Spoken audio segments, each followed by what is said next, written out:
Welcome to left and right. నేను అశోక్. మోడీ విధానాలపై veteran politician మాజీ బీజేపీ నేత యశ్వంత్ సిన్హా పుస్తక రూపంలో విరుచుకుపడ్డారు. ఇప్పటికే రాఫెల్ డీల్పై తన వంతు పోరాటాన్ని చేస్తున్న యశ్వంత్ సిన్హా తాజాగా how the Modi broke the economy అంటూ ఓ పుస్తకాన్ని రిలీజ్ చేసి అందులో మోడీ విధానాలపై నిర్దిష్టమైన విమర్శలు చేశారు. మోడీ గొప్పగా తీసుకొచ్చానని చెప్పుకుంటున్న పథకాలన్నీ టీ స్టాల్ పెట్టుకోవడానికి, పకోడా బండి పెట్టుకోవడానికి తప్ప ఇంకే దేనికి పనికిరాదంటూ అందులో ప్రస్తావించారు. అంతేకాకుండా నోట్ల రద్దు, మేక్ ఇన్ ఇండియా విఫల ప్రయోగాలంటూ సంచలన ఆరోపణలు చేశారు యశ్వంత్ సిన్హా. ముందు చూపు లేని ప్రధాని అంటూ దుయ్యబట్టారు. ఇవే కాదు, ఇంకెన్నో సంచలన విషయాలను అందులో పొందుపరిచారు. మోడీ ఫెయిల్యూర్ చిట్టా విప్పిన ఆ పుస్తకంలో ఇంకా ఎలాంటి అంశాలు ఉన్నాయో తెలుసుకుందాం ఇవాల్టి లెఫ్ట్ అండ్ రైట్ డిబేట్లో.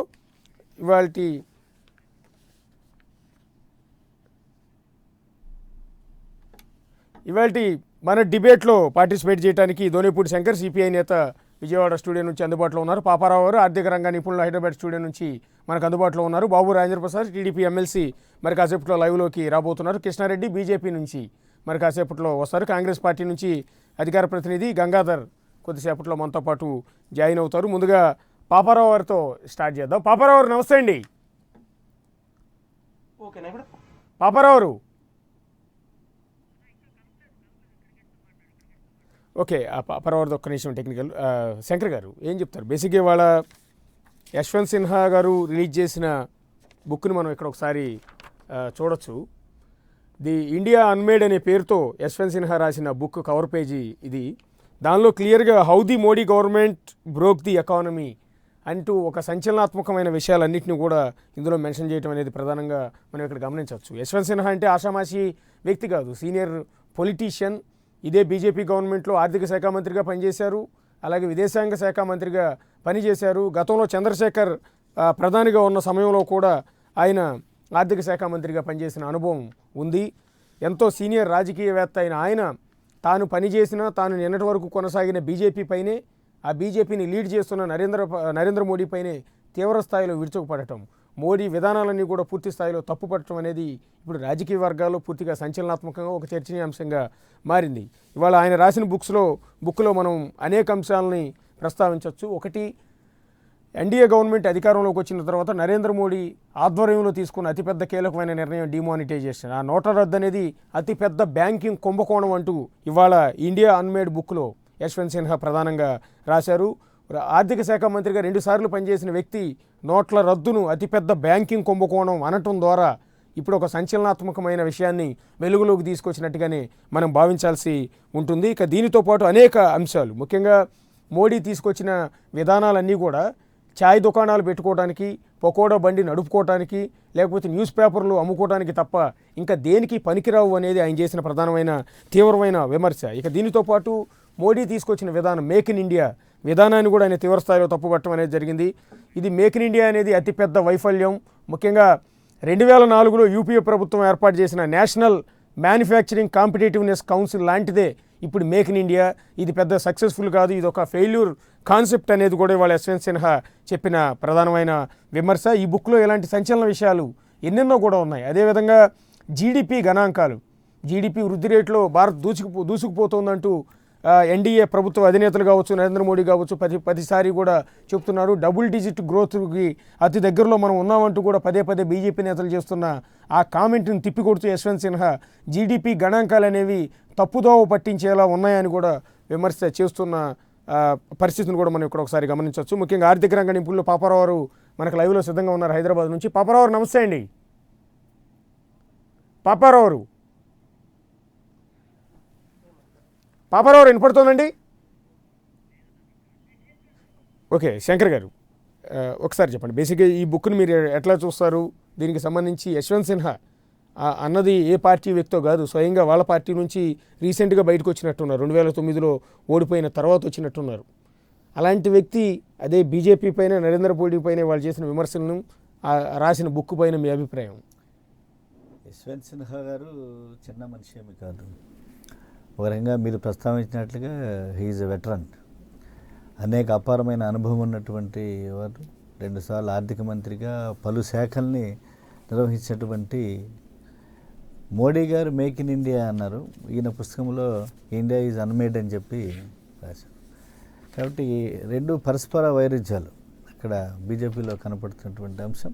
అది ఏదైతే యశ్వంత్ సిన్హా గారు మెన్షన్ చేశారో అది 100% వాస్తవం. దాంట్లో ఏమీ ఎటువంటి 50 రోజుల్లో గనక సత్ఫలితాలు ఇవ్వకపోతే నేను చేసేటువంటి సంస్కరణ డిమానిటైజేషన్ నన్ను ఉరి తీయండి అని చెప్పేసి దేశ ప్రజలను ఉద్దేశించి మన్ కీ బాత్లో కానీ దూరదర్శన్లో కానీ ఆయన ప్రసంగించారు.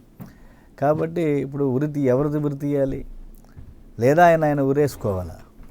2,37,000 పరిశ్రమలు మూతపడినాయి డిమానిటైజేషన్ ఎఫెక్ట్కి దేశవ్యాప్తంగా. 37.5 లక్షల మంది కార్మికులు ఉద్యోగస్తులు ఉద్యోగాలు కోల్పోయారు. ఇంకా మేక్ ఇన్ ఇండియా అనేటువంటిది ఏ మేరకు సక్సెస్ అయింది? అలాగే డిమానిటైజేషన్ ఎక్కడ పెద్ద నోట్ల కుంభకోణం, నేను నల్లధనాన్ని వెలికి తీసుకువస్తాను, లేకపోతే ఉగ్రవాదాన్ని నివారిస్తాను, మాదక ద్రవ్యాల నివారణకి ఈ వీళ్ళు సప్లై చేసి నల్లధనం ఉపయోగించుకుంటున్నారు కాబట్టి మాదక ద్రవ్యాల నివారణకు ఇది తోడ్పడుతుందని చెప్పాడు ఆయన. కానీ ఎక్కడా కూడా ఇది తోడ్పడలా. ఉగ్రవాదంగానే ఉన్నది. ఇంకా పెచ్చుమీరిపోతున్నటువంటి పరిస్థితి. కాశ్మీర్ ఉగ్రవాదాన్ని పరిశీలించిన ఏదో భారతదేశంలో ఉన్నటువంటి విదేశీ ఉగ్రవాదం అలాగే ఉన్నది. భారతదేశంలో టెర్రరిస్టు యాక్టివిటీస్, నక్సలైట్ తీవ్రవాద కార్యకలాపాలు కూడా ఛత్తీస్గఢ్ లాంటి ప్రాంతాల్లో ఎక్కడ ఏం తగ్గలేదు. కాబట్టి నల్లధనం అనేటువంటిది ఆయన వెనక్కి పిలుచుకురావడంలో ఘోరంగా వైఫల్యం. ఆ రోజునే రఘురామరాజన్ చెప్పాడు చాలా క్లియర్గా, కానీ ఆయన మాటను పెడచెవిని పెట్టడం జరిగింది. అసలు ఆర్బీఐకి పర్మిషన్ లేకుండా, పార్లమెంటులో చర్చించకుండా నరేంద్ర మోడీ చేసినటువంటి ఏకపక్ష నిర్ణయం భారతదేశాన్ని ప్రపంచ దేశాలలో నవ్వుల పాలు చేసింది. బహుశా 78లో కూడా మన దేశంలో కుంభకోణం నోట్ల రద్దు జరిగింది. కానీ కేవలం అప్పటికి వాడుకలో ఉంది 2% మాత్రమే. ఇవాళ భారతదేశ చలామణి అయ్యేటువంటి 16 లక్షల కోట్లు అంటే దరిదాపుగా 80% అబవ్ 86% వాడుకలో ఉన్నటువంటి నోట్లను రద్దు చేయటం ఆకస్మికంగా కేబినెట్కి తెలియదు. ఆర్బీఐకి పర్మిషన్ లేకుండా ఒక స్వతంత్ర ప్రతిపత్తి గల రిజర్వ్ బ్యాంక్ ఆఫ్ ఇండియాని కేవలం ఒక నామినీ సంస్థగా పరిగణించి రద్దు చేయటం అనేటువంటిది చాలా చట్టవిరుద్ధమైనటువంటి చర్య.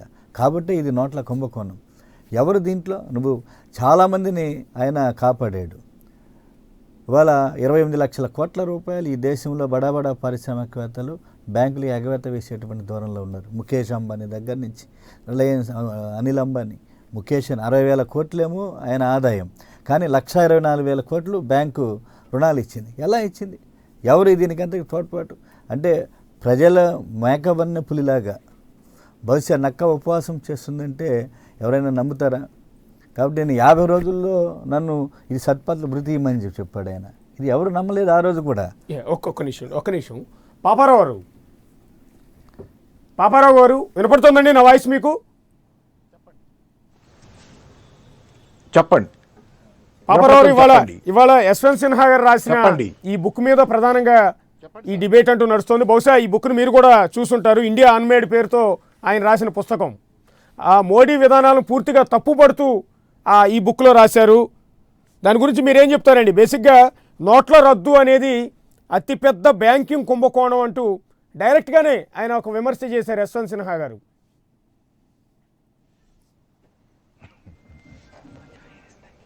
ఖచ్చితంగా ఇది 100% 200% కూడా నిజం. ఇది నేను చెప్పటమే కాదు, ఇప్పుడు నేను అంటమే కాదు, యశ్వంత్ సిన్హా గారి పుస్తకంలో రాయటమే కాదు, నోట్ల రద్దు జరిగిన మరుక్షణం మొదట స్పందించింది కేజ్రీవాల్. కేజ్రీవాల్ ఇదే అన్నాడు. ఆ రోజు ఇదో పెద్ద స్కామ్ అన్నాడు ఆయన. ఆ తర్వాత కాలంలో మమతా బెనర్జీ గారు స్పందించారు. దాని తర్వాత అప్పుడప్పుడే ఫోర్బ్స్ పత్రిక, అంతర్జాతీయ పత్రిక, వ్యాపార పత్రిక, ఫోర్బ్స్ పత్రిక సంవత్సరంలో బిలియనీర్ల జాబితాలను ఇచ్చే పత్రిక, ఆ రకంగా పాపులర్ అది. ఆ పత్రిక ఆ రోజు చెప్పింది కూడా ఏంటంటే, ఇది ఒక దేశంలోని ప్రభుత్వమే స్వయంగా పాల్పడ్డటువంటి అతిపెద్ద మనీ లాండరింగ్ స్కీమ్ ఇదని చెప్పి ఆ రోజు చెప్పింది. న్యూయార్క్ టైమ్స్ లాంటి పత్రికలు అయితే దీన్ని ఒక పెద్ద దారిదోపిడీతో పోల్చిని, సామాన్య ప్రజల మీద జరిగిన దారిదోపిడీతో డిమానిటైజేషన్ని నిజానికి ఆ రోజు జరిగిన దుర్మార్గం అది మామూలు దుర్మార్గం కాదు. దానికి నల్లడబ్బును అరికట్టడం అనే ముసిగేశారు కొంతకాలం పాటు. అది సాగనప్పుడు ఇంకా కొంతకాలం తర్వాత ఉగ్రవాదం గురించి మాట్లాడారు. అది సాగనప్పుడు చివరికి దాని తాలూకు కొంత రంగుని బయట పెడతా డిజిటలైజేషన్ పేరు చెప్పారు.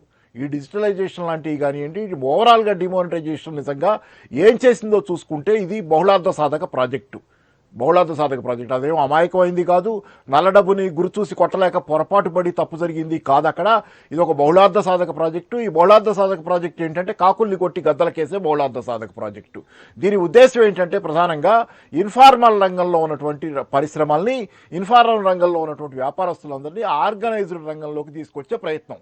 అదొకటి ఖచ్చితంగా. తర్వాత జైట్లీ గారు తర్వాత కూడా చెప్పారు చాలాసార్లు, జిఎస్టీ కానివ్వండి, డిమానిటైజేషన్ కానివ్వండి, ఆర్గనైజ్డ్ సెక్టర్ని పెంచడం ద్వారా పారిశ్రామిక ఆర్థిక రంగాల్లో ట్రాన్స్పరెన్సీని తెచ్చినాయి అని చెప్పారు. కానీ ఈ క్రమంలో జరిగింది ఏంటి? మీకు ఆర్గనైజ్డ్ సెక్టర్ కంటే అన్ఆర్గనైజ్డ్ సెక్టర్ ఇండియాలో చాలా చాలా చాలా పెద్దది.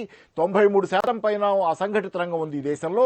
దాని మీద మీరు కొట్టిన దెబ్బకి అసంఘటిత రంగంలో చాలా పరిశ్రమలు కుదేలైపోయినాయి మీ జీఎస్టీతో పాటు డిమానిటైజేషన్ వల్ల.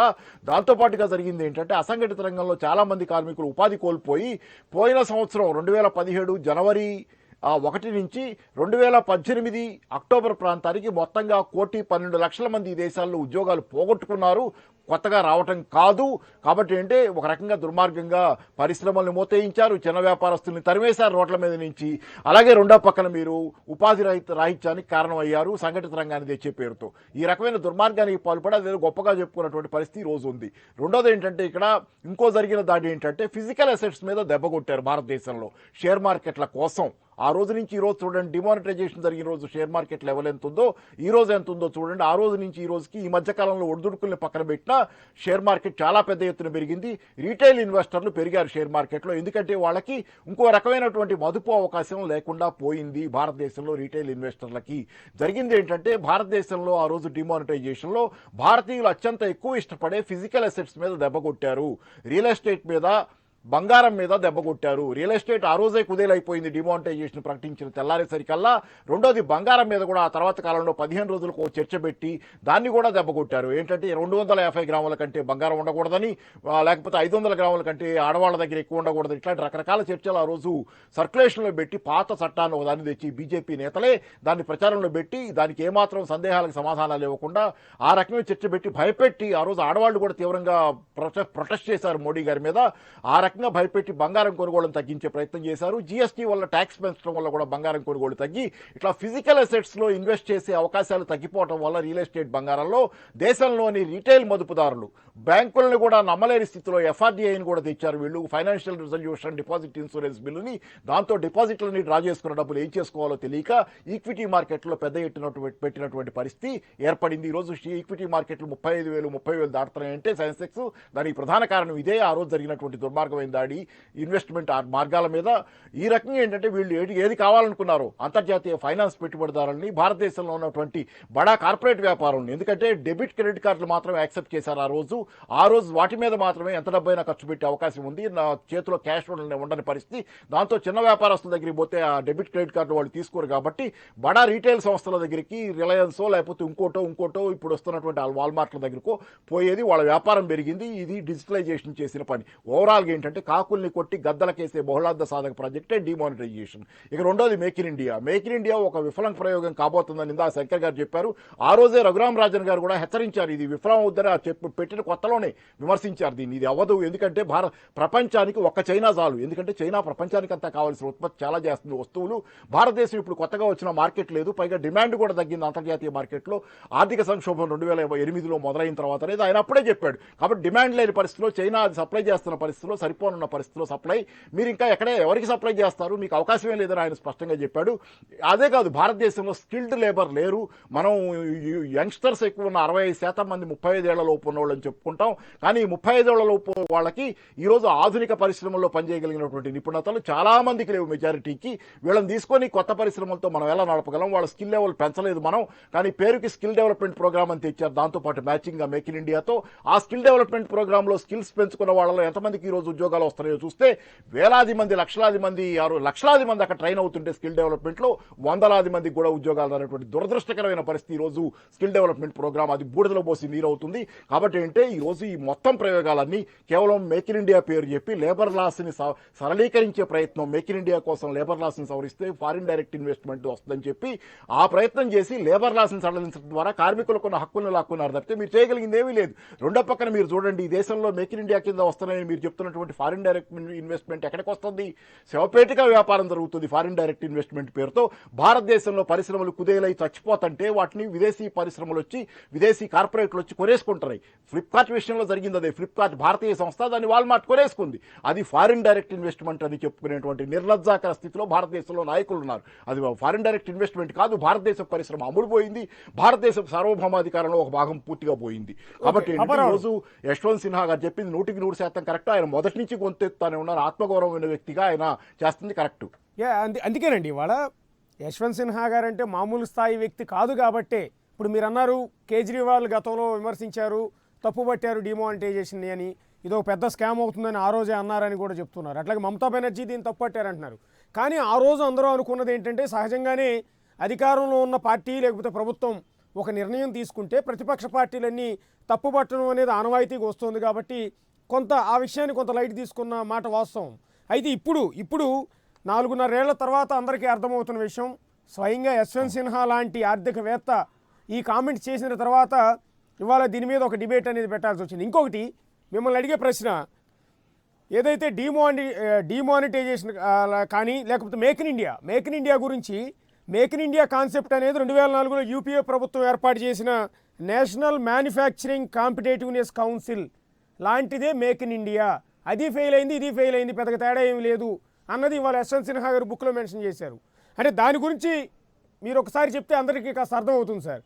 ఏదైతే యూపీఏ గవర్నమెంట్లో వచ్చిన నేషనల్ మ్యానుఫ్యాక్చరింగ్ కాంపిటేటివ్నెస్ కౌన్సిల్ అనేది ఒకటేనండి. Make in India Yashwant national manufacturing competitiveness council 100% కాదు, 200% ఒక దేశభక్తుడిగా, అవును, ఒక దేశభక్తుడిగా యశ్వంత్ సిన్హా గారు ప్రవర్తిస్తున్న తీరు చాలా గొప్పది. యశ్వంత్ సిన్హా గారు చాలా సాహసోపేతంగా ఒక నిజమైన దేశభక్తుడిగా ప్రవర్తించడం అనేది ఇక్కడ మనం అందరం ఖచ్చితంగా దాన్ని సపోర్ట్ చేసి తీరాలి. యశ్వంత్ సిన్హా గారు లాంటి వాళ్ళు ఇంకా చాలా మంది కావాలని మనం కోరుకోవాలి. ఇది బీజేపీలో భిన్నస్వరం కావచ్చు కానీ అది దేశభక్తియుత స్వరం ఖచ్చితంగా.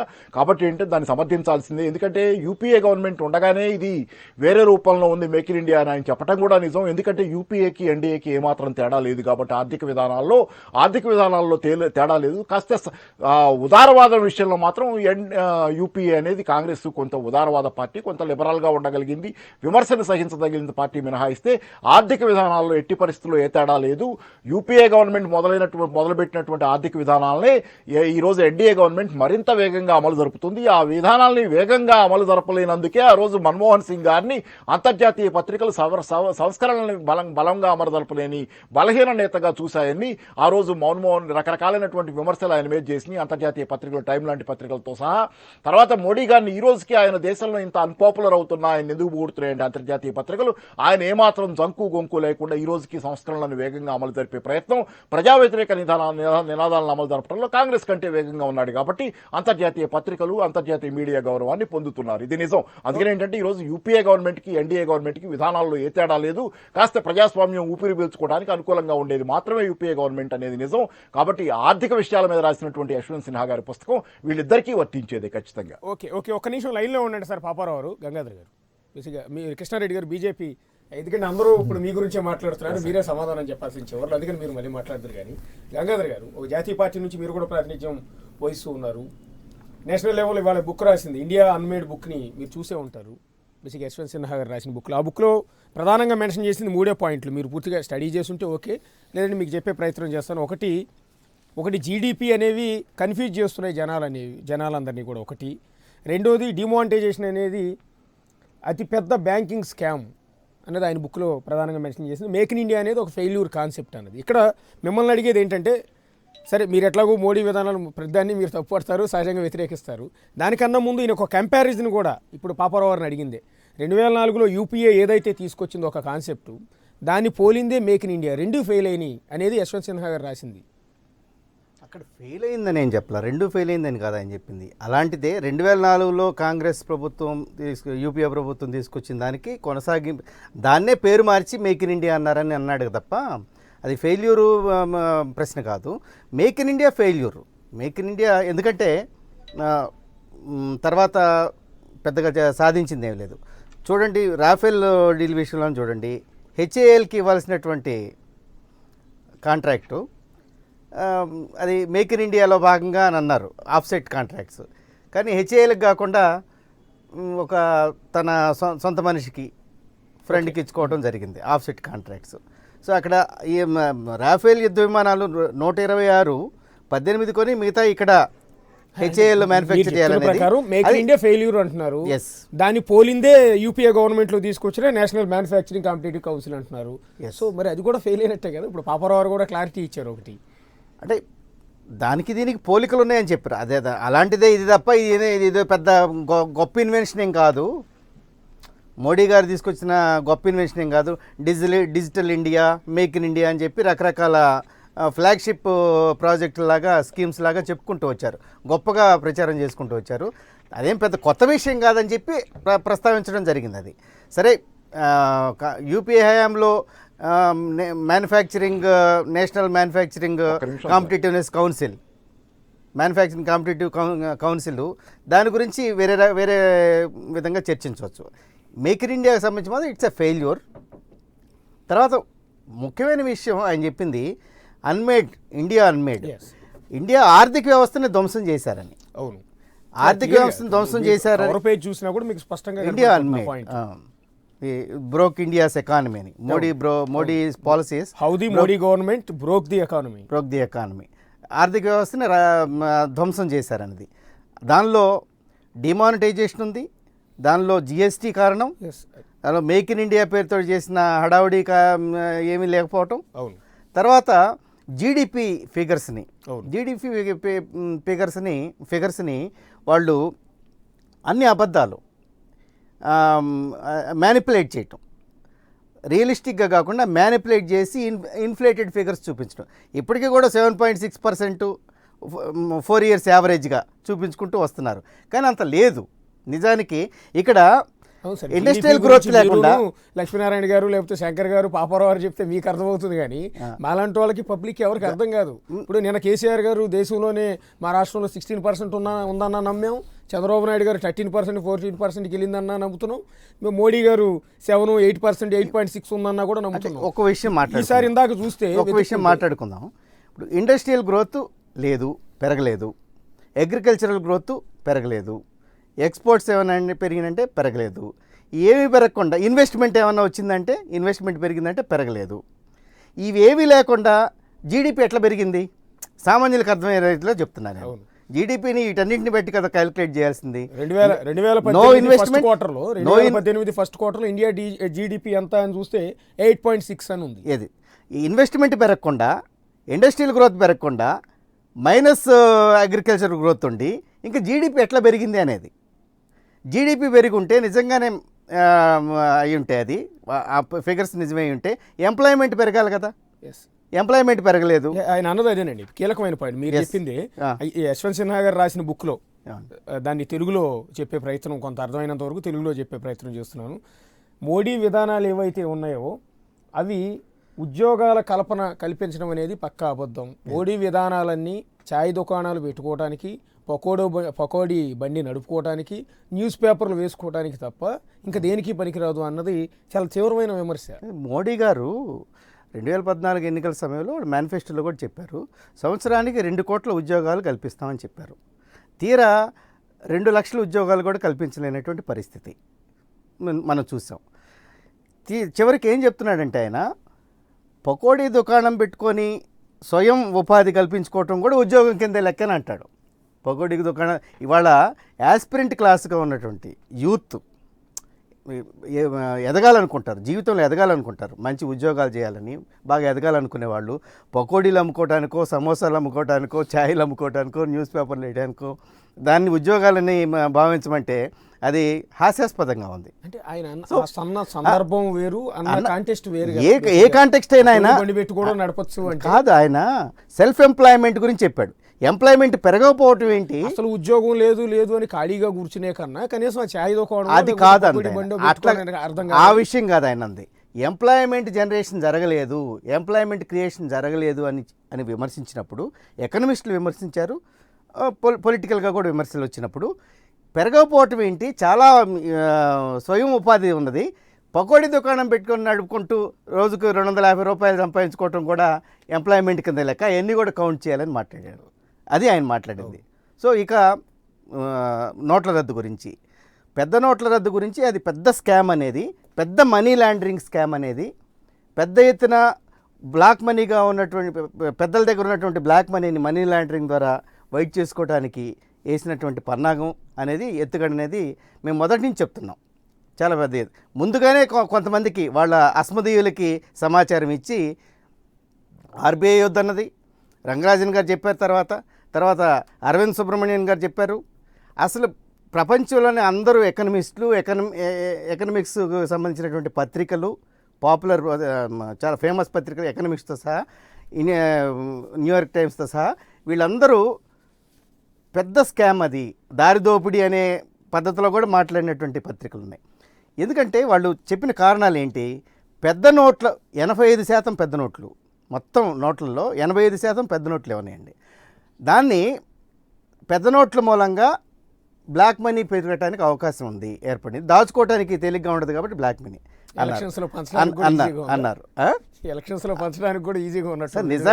నిజానికి ఆ పాపులిస్ట్ స్ట్రోకు యూపీలో ఎలక్షన్లు గెలవడానికి ఉపయోగపడింది. కానీ ప్రతిపక్షాల దగ్గర డబ్బులు లేకుండా చేసి ఈయన ఏదో నిజంగానే ఏదో చేయబోతున్నాడు, బ్లాక్ మనీ లేకుండా చేయడానికి ప్రయత్నిస్తున్నాడని ఒక ఫాల్స్ ఇమేజ్ క్రియేట్ చేసుకొని యూపీ ఎలక్షన్స్లో లబ్ధి పొందారు. కానీ అసలు జరిగింది ఏంటి? 1000 రూపాయల నోటు రద్దు చేసి 2000 రూపాయలు రిలీజ్ చేయటంలోనే కామన్ సెన్స్ పాయింట్ అండి. 2000 కూడా రద్దు చేస్తారని ప్రచారం జరుగుతుంది. 1000 నోటు రద్దు చేసి, నేను కంప్లీట్ చేస్తాను. 1000 నోటు రద్దు చేసి 2000 రూపాయల నోటు ఇంకా ఎక్కువగా, ఇంకా ఈజీగా దాచుకోవడానికి 20 లక్షల రూపాయలు ఊరికే జేబులో పెట్టుకుని వెళ్ళిపోవచ్చు. ఈజీగా దాచుకోవడానికి అవకాశం ఉన్నటువంటి నోటుని రిలీజ్ చేయటంలోనే వాళ్ళ యొక్క ఫికిల్నెస్ ఉంది, కనపడుతుంది.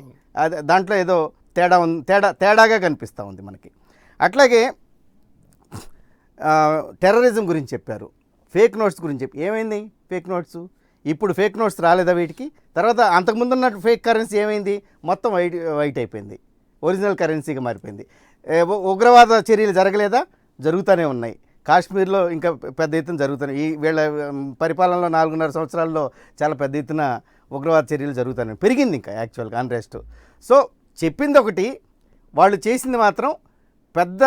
ఇంతకుముందు పాపారావు గారు చెప్పినట్టుగా ఇదో పెద్ద మల్టీపర్పస్, బహుళార్థ సాధక, అంటే వాళ్ళ పెద్దలకి, స్నేహితులకి దోచిపెట్టడానికి చేసినటువంటి ఒక చర్య. దీన్ని సామాన్యులు బలైపోయారు. చాలా చెప్పారండి. 3 లక్షల కోట్లు ప్రధాని ఆగస్టు 15 నాడు డైరెక్ట్గా ఎర్రకోట నుంచి ప్రకటించారు. ఏమని?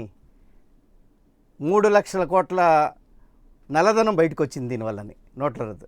కానీ ఆర్బీఐ చివరికి 16,000 కోట్లని తేల్చింది. అది 3 లక్షల కోట్లని ఆయన అబద్ధం చెప్పాడు జాతికి.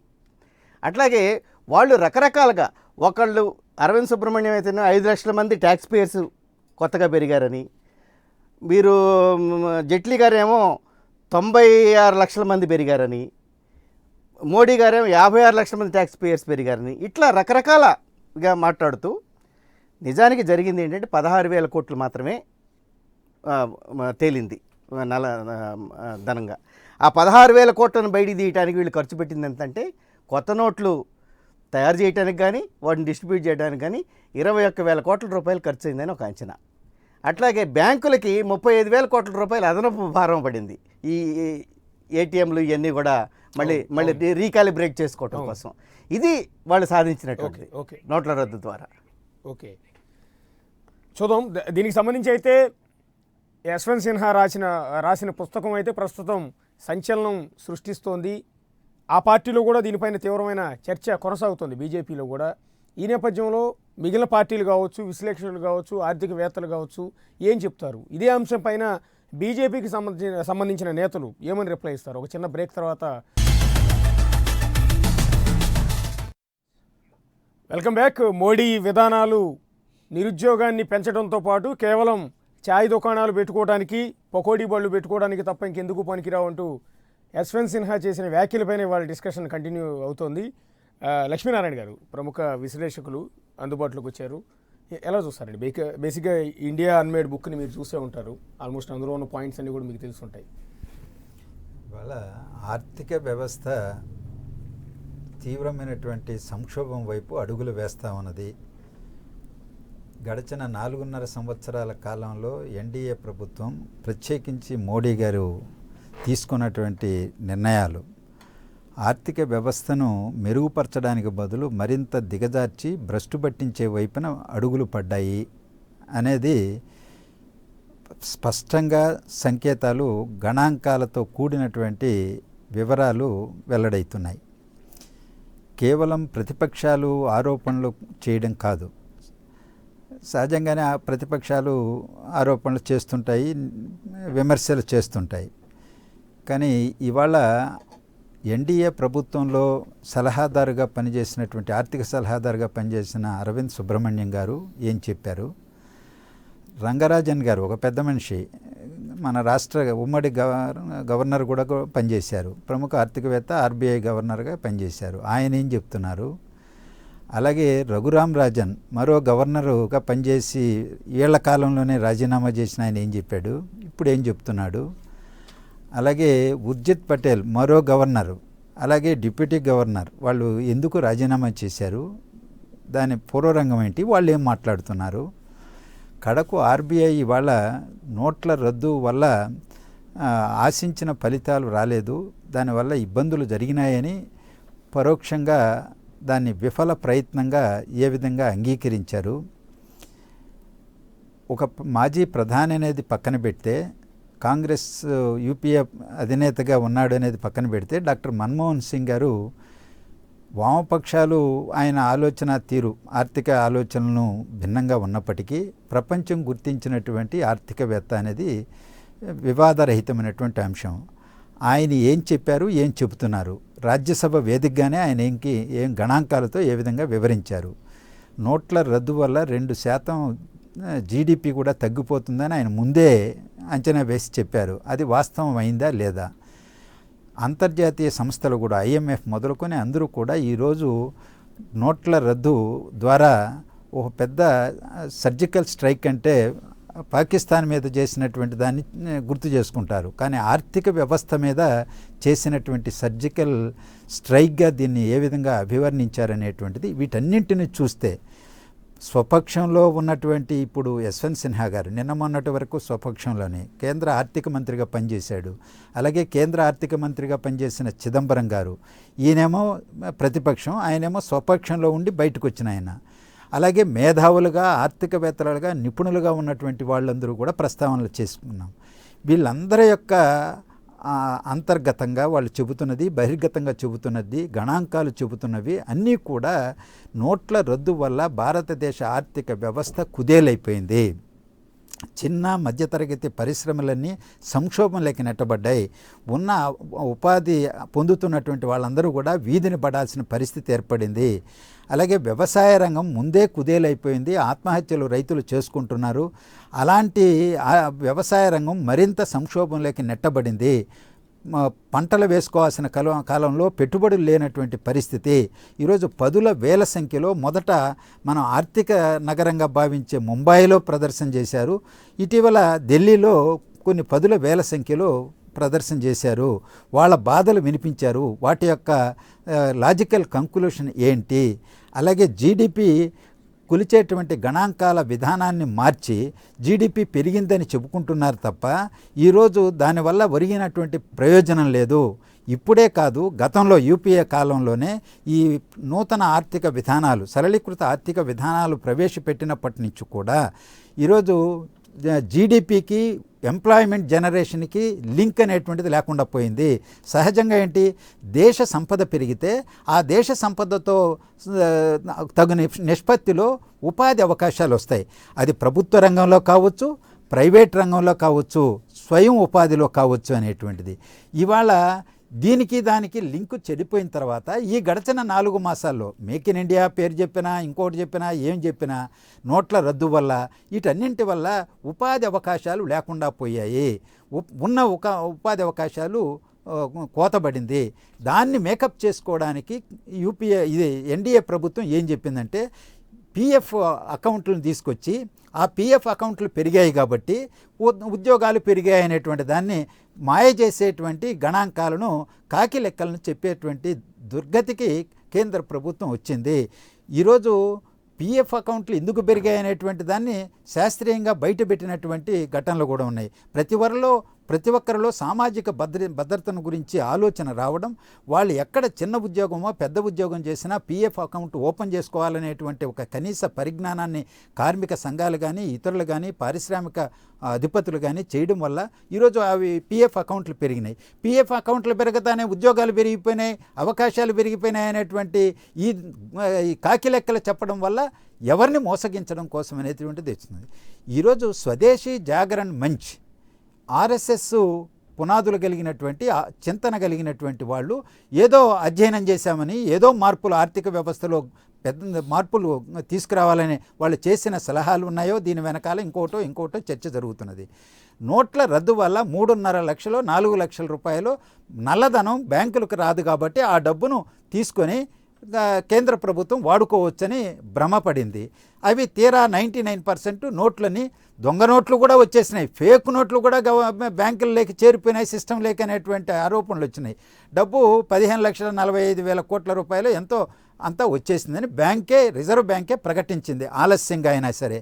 ఈరోజు అదే ఆ నిరాశ చెందినారు కాబట్టి ఇప్పుడేంటి, డివిడెంట్ ఒకవైపున ఆ రిజర్వ్ బ్యాంక్ దగ్గర నుంచి 50,000 కోట్లు 60,000 కోట్లు వార్షికంగా తీసుకుంటూనే ఈరోజు నిల్వలు ఉన్నాయి కాబట్టి రిజర్వ్ బ్యాంక్ దగ్గర అది 7 లక్షలు 8 లక్షలు ఉన్నది కాబట్టి ఆ నిల్వలు మాకు ఇచ్చేయండి, 3.5 లక్షల కోట్లు 4 లక్షల కోట్లు మాకు సంక్షేమ పథకాలకు కావాలి, ఇంకొక దానికి కావాలనేటువంటి ఒక ప్రలోభ పెట్టి ఈరోజు అనధికారికంగా ఒక బోర్డు వేసి దాంట్లో ఆర్ఎస్ఎస్ బ్యాక్గ్రౌండ్ ఉన్నటువంటి వాళ్ళని అనధికార సభ్యులుగా చేర్చి తీర్మానాలు చేసి గవర్నర్ మీద ఒత్తిడి తీసుకొచ్చి డబ్బులు లాక్కునేటువంటి ప్రయత్నం చేస్తే స్వయం ప్రతిపత్తే దెబ్బకు తింటున్నది అనేటువంటి చర్చ బయటకు వస్తే ముందు కాదన్నటువంటి పెద్ద మనిషే ఉర్జిత్ పటేల్ గారు ఆఖరిగా రాజీనామా చేసి తప్పుకున్నారు.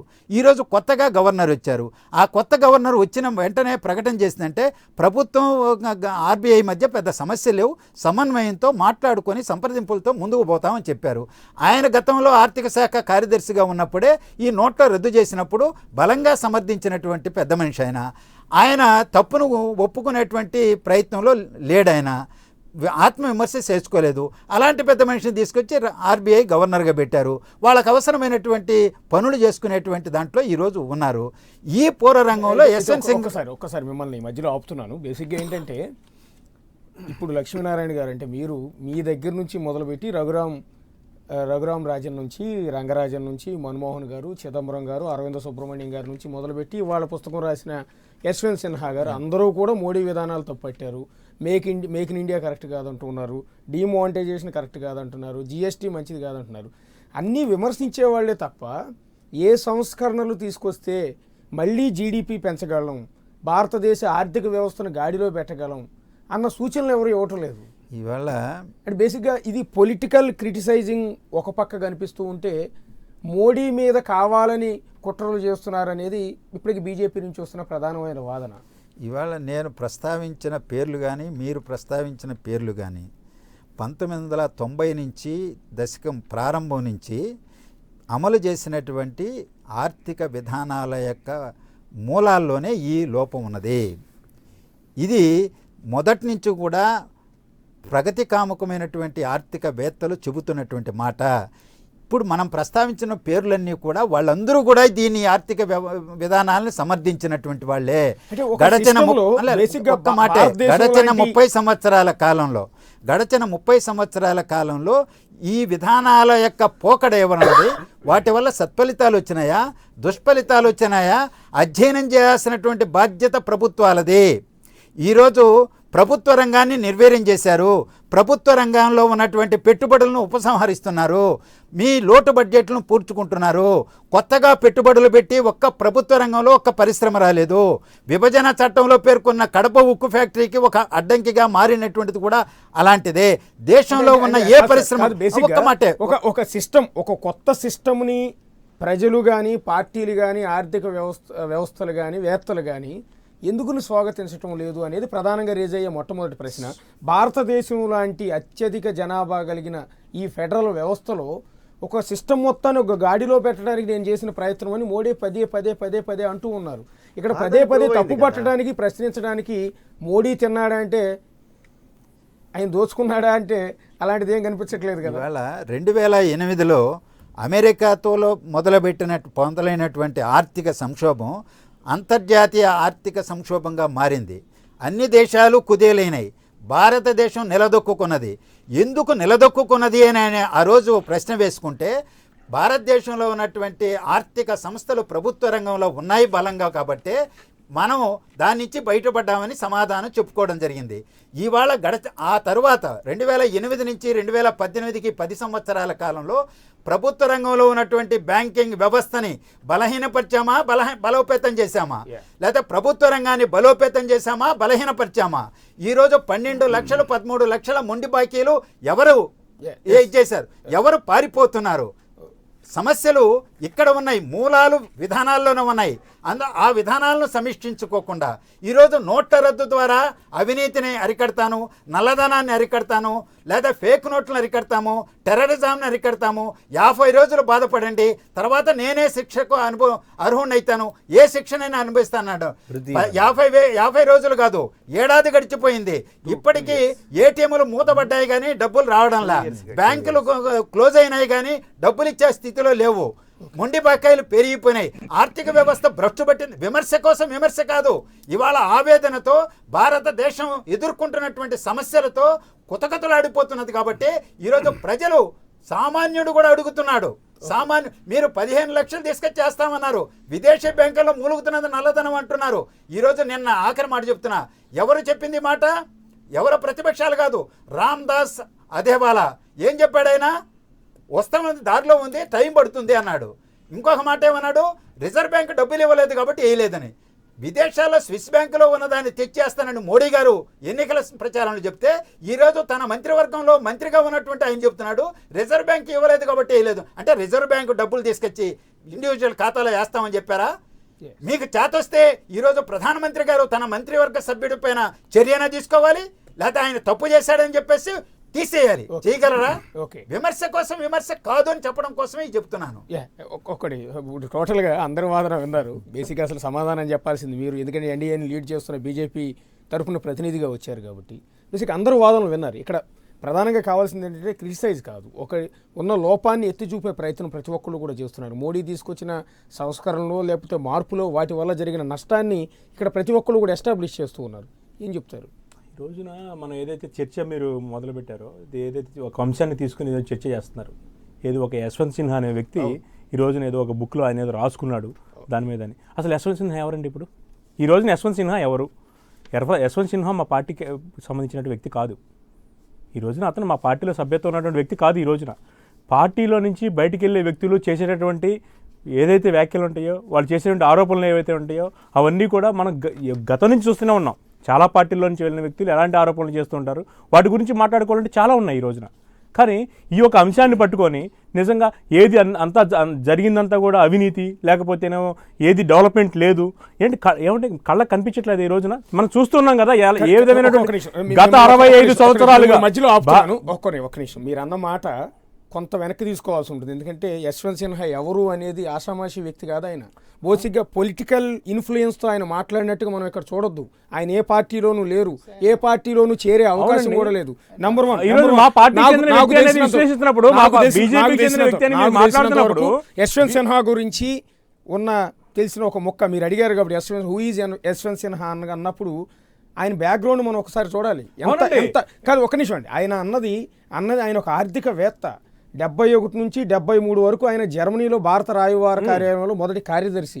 అక్కడ నుంచి ప్రస్థానం స్టార్ట్ అయితే ఫ్రాంక్ఫర్ట్లో 1973 నుంచి 74 వరకు కౌన్సిల్ జనరల్ ఆఫ్ ఇండియాతో ఆయన ప్రస్థానం స్టార్ట్ అయితే ఆ తర్వాత చంద్రశేఖర్ ప్రధానిగా ఉన్నప్పుడు 91లోనే ఆయన ఆర్థిక శాఖ మంత్రిగా పనిచేశారు. వాజ్పేయి గవర్నమెంట్లో 98 జూలై నుంచి 2002 వరకు ఆర్థిక శాఖ మంత్రిగా రెండోసారి, నోట్ చేసుకోండి. తర్వాత 2002 జూలై నుంచి మే 2004 వరకు విదేశాంగ శాఖ మంత్రిగా పనిచేశారు. ఇది చాలదండి ఆయనకి. ఈ రోజున వాళ్ళ అబ్బాయి కూడా ఇదే ఇప్పుడు ఉన్నటువంటి క్యాబినెట్లో కూడా మినిస్టర్గా ఉన్నాడండి. అది కూడా నోట్ చేసుకోండి. ఏంటంటే నేను చెప్తున్నాను, మీరు చెప్పినవన్నీ కరెక్టే. ఈ రోజున నిరుద్యోగంగా బయటికి వెళ్ళి, పార్టీ నుంచి బయటికి వెళ్ళి వేసేటువంటి రాళ్ళు చాలా మంది చేస్తూనే ఉన్నారు. ఇవన్నీ ఆ ఆరోపణల గురించి నేను మాట్లాడుతాను. ఆయన ఎవరు అంటే నేను ఆయన వెనకాల ఉన్నటువంటి మీరు చెప్పినటువంటి వీటి గురించి నేను మాట్లాడలేదు.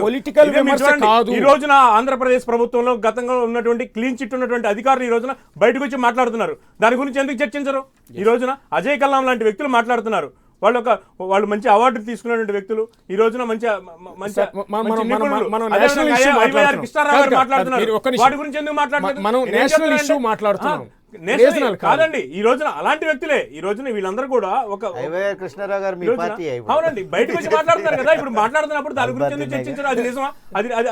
అది కూడా మరి నిజమని చెప్పి మీరు చర్చించాలి కదా. కృష్ణారెడ్డి గారు, కేవలం బురద చల్లడం కోసం 65 సంవత్సరాల్లో జరిగినటువంటి ఏదైతే అభివృద్ధి ఉందో అది కేవలం 4.5 సంవత్సరాల్లో జరిగేటప్పటికి ఈ రోజున ప్రతిపక్ష పార్టీలన్నీ కూడా ఏకమై ఈ రోజున నరేంద్ర మోడీ గారి మీద బురద చల్లడం కోసం ఈ రోజు చేస్తున్నటువంటి ఆరోపణలు ఇవన్నీ కూడా ఏదో ఒక చిన్న ఏక దొరికింది, దాన్ని పట్టుకొని ప్రయాణం చేద్దామని ఏదైతే ఇప్పుడు మాట్లాడినటువంటి పెద్దలందరూ కూడా ఉన్నారు. వాళ్ళు మాట్లాడిన దాంట్లో ఏమంటే మీకు తెలియట్లేదా? గ్రామీణ స్థాయిలో కూడా ఈ రోజున గ్రామీణ స్థాయిలో పారిశుధ్యం ఇది గతంలో మనం చూసాం. 65 సంవత్సరాల క్రితం గ్రామీణ స్థాయిలో ఎలా ఉండేదండి? కనీసం ఊరు బయటకు వెళ్తే ఆడవాళ్ళ పరిస్థితి ఎలా ఉండేదండి? మనం చూడలేదా? ఈ రోజు పరిస్థితి ఏంటి? మరి ఆ రోజు తెలియలేదా? ఆ రోజు ఇందిరాగాంధీ గారు ప్రధానమంత్రిగా ఉన్నారు దేశానికి, ఆమెకు తెలియదా? ఆడవాళ్ళ పరిస్థితులు తెలియదా? ఆ రోజు ఎందుకు డెవలప్ చేయలేకపోయారు? విజనరీ లీడర్ చంద్రబాబు నాయుడు గారు చెప్పారు. ఏమని చెప్పారు? నేనే చెప్పాను ఈ రోజున ఈ డిమానిటైజేషన్కి నేనే దిశానిర్దేశం చేశాను చెప్పారు. అది నిజం కాదా? ఏమండి ఏంటంటే చర్చించేటప్పుడు ఏదో ఒక దొరికింది కదా అని చెప్పేసి దాని మీద బురద చల్లడం అనేది తప్పు. ఈ రోజున దేశం అభివృద్ధి పదంలో పరిగెడుతుంది. డిమానిటైజేషన్ అనేది దాంట్లో ఎక్కడా కూడాను కుంభకోణం లేదు. Demonetisation 100% correct. దీంట్లో ఏదైతే ఉందో మీకున్నటువంటి ఆరోపణలు పెద్దలు చెబుతున్నారు రాఫెల్ గురించి, లేకపోతేనేమో ఇంకోటి జిఎస్టీ గురించి. ఏమంటే ఈ రోజు ట్యాక్స్ పేయర్స్ పెరిగారా లేదా? ట్యాక్స్ పేయర్స్ గతంలో ఎందుకు ట్యాక్స్ పేయర్స్ పెరగలేదండి? 65 సంవత్సరాల భారతదేశంలో ట్యాక్స్ కట్టేటటువంటి వాళ్ళు ఎందుకు పెరగలేదు? ఇప్పుడు ఎందుకు పెరిగారు? ఇంతకుముందు కూడా పెరిగారు.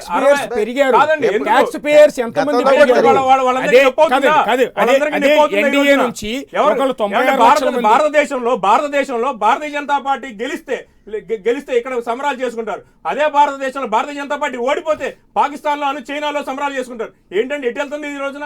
భారతదేశంలో నుండి వీళ్ళందరూ కూడా వాళ్ళకి సపోర్ట్ చేసే విధంగా మాట్లాడుతారు. ఇక్కడ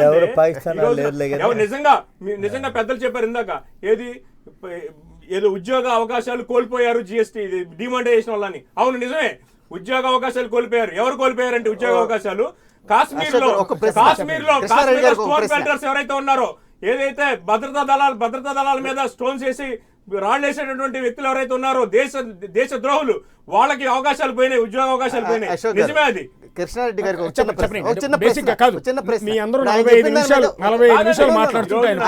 ట్యాక్స్ పేయర్స్ గురించి చెప్పాడు కదా, ఏది కరెక్టో చెప్పమనండి. ఇది ఇప్పుడు ఫైనాన్స్ మినిస్టర్ జైట్లీ గారు ఏం చెప్పారంటే 91 లక్షల మంది న్యూ ట్యాక్స్.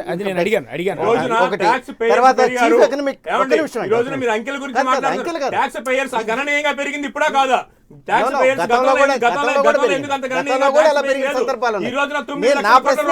ఆర్బీఐలో ఉన్నాయి. కాంగ్రెస్ పార్టీ బ్యారెల్ ధర ఆ రోజున ఎంతో ఉన్నప్పుడు కూడా వాళ్ళకి ఏదో దేశంలో ఉన్నటువంటి ఆర్థిక మూలాలైనటువంటి పెద్దలు చెప్పినట్లు కూడా కొన్ని సంస్థలు నిర్వీర్యం చేసిన ప్రయత్నం చేసింది కాంగ్రెస్ పార్టీ. ఎందుకంటే మనం చూసాం ఆయిల్ కంపెనీలు అప్పులు పట్టడానికి కాంగ్రెస్ పార్టీ కారణం కాదండి. ఆయిల్ కంపెనీలు అప్పులు చేసిన మోడీ చేసిన తప్ప ఇప్పుడు మనం డిమానిటైజేషన్ గురించి చర్చిస్తున్నాం. డిమానిటైజేషన్ వల్ల ట్యాక్స్ పేయర్స్ ఎంతమంది పెరిగారని మాకు కన్ఫ్యూజన్ గా ఉంది. ఒకటి జైట్లీ గారు ఏం చెప్పాడంటే 91 లక్షల మంది పెరిగారు అన్నాడు. Chief economic advisor Arvind Subramanian గారు ఏం చెప్పారంటే 5 లక్షల మంది పెరిగారు అన్నాడు. గవర్నమెంట్ ప్రెస్ రిలీజ్ 31 లక్షల మంది అని చెప్పింది. తర్వాత మోడీ గారు ఆగస్టు 15 నాడు 56 లక్షలు 56 లక్షల మంది అని చెప్పారు. ఈ ఫిగర్స్ లో ఏది కరెక్టో చెప్పండి మాకు. ఏమండి, చాలు. డిమానిటైజేషన్ టైంలో ఈ- ఒక ఈ- ఆరోపణ చేశారు. ఏ ఇదే కాంగ్రెస్ కరెక్టో పార్టీ చెప్పండి. వాళ్ళు, ఇదే ప్రతిపక్ష వాళ్ళు, కమ్యూనిస్టులు కూడా ఒక ఆరోపణ చేశారండి, పెద్ద ఆరోపణ. ఉర్జిత్ పటేల్ గుజరాత్ అతను, ఉర్జిత్ పటేల్ బీజేపీ జేబులో మనిషి అని చెప్పేసి, ఈ రోజున అదే ఉర్జిత్ పటేల్ ఇదే అతని యొక్క ఉద్యోగాన్ని వదిలేసి బయటికి వెళ్తే ఉర్జిత్ పటేల్ ఎందుకు వెళ్ళిపోయాడని చెప్పి క్వశ్చన్ చేస్తున్నారు. ఏమండి, అది- మీరు ఒక ఆరోపణ చేసినప్పుడు, అది సంస్థకు ఆరోపణ సంబంధించి చేసినప్పుడు అడుగుతున్నది. ఆరోపణ ఒక చేసినప్పుడు ఒక సంస్థ- నిర్దిష్టమైనటువంటి సంస్థను మీరు విధానం చేశారు. ఉండాలి. ఇంకోటి, కనీసం మోడీ గారు మీ తీసుకున్న విధానాలను నిర్ణయం అండి. సమర్థించే మోడీ వ్యక్తిని గారు- కూడా మోడీ గారు నిలబెట్టుకోలేకపోయారని ఒక్కరు మీరు. తీసుకున్న నిర్ణయం కాదు ఇది. ఎంత ఏకపక్షంగా వెళ్తున్నారంటే వ్యవస్థ పనిచేయాలి, కింద వ్యవస్థ పనిచేయాలి, బ్యాంకర్స్ పనిచేయాలి.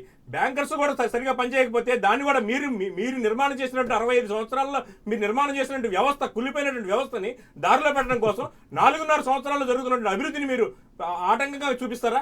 ఆ మాట నేను అన్నాను. ఏంటి అభివృద్ధి సిస్టమ్ని చెప్పండి. గాడిలో పెట్టే ప్రయత్నంలో చేస్తున్న విమర్శల నిజంగా దేశం ఫేస్ చేస్తున్న ప్రాబ్లమ్ని ఎస్టాబ్లిష్ చేస్తున్నారు అన్నప్పుడు లక్ష్మీనారాయణ గారు పక్కా క్లారిటీ ఇచ్చారు. మీరు లక్ష్మీనారాయణ గారు చెప్పింది వినుంటే బహుశా ఈ స్పీడ్తో మాట్లాడేవాళ్ళు కాదనుకుంటా.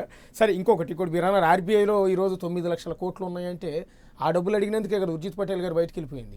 ఆ డబ్బులు మాకు ఇస్తే ఆ డబ్బులన్నీ జనాల అకౌంట్ అది మీ గొప్పతనమేనా? మీ గొప్పతనమేనా అది?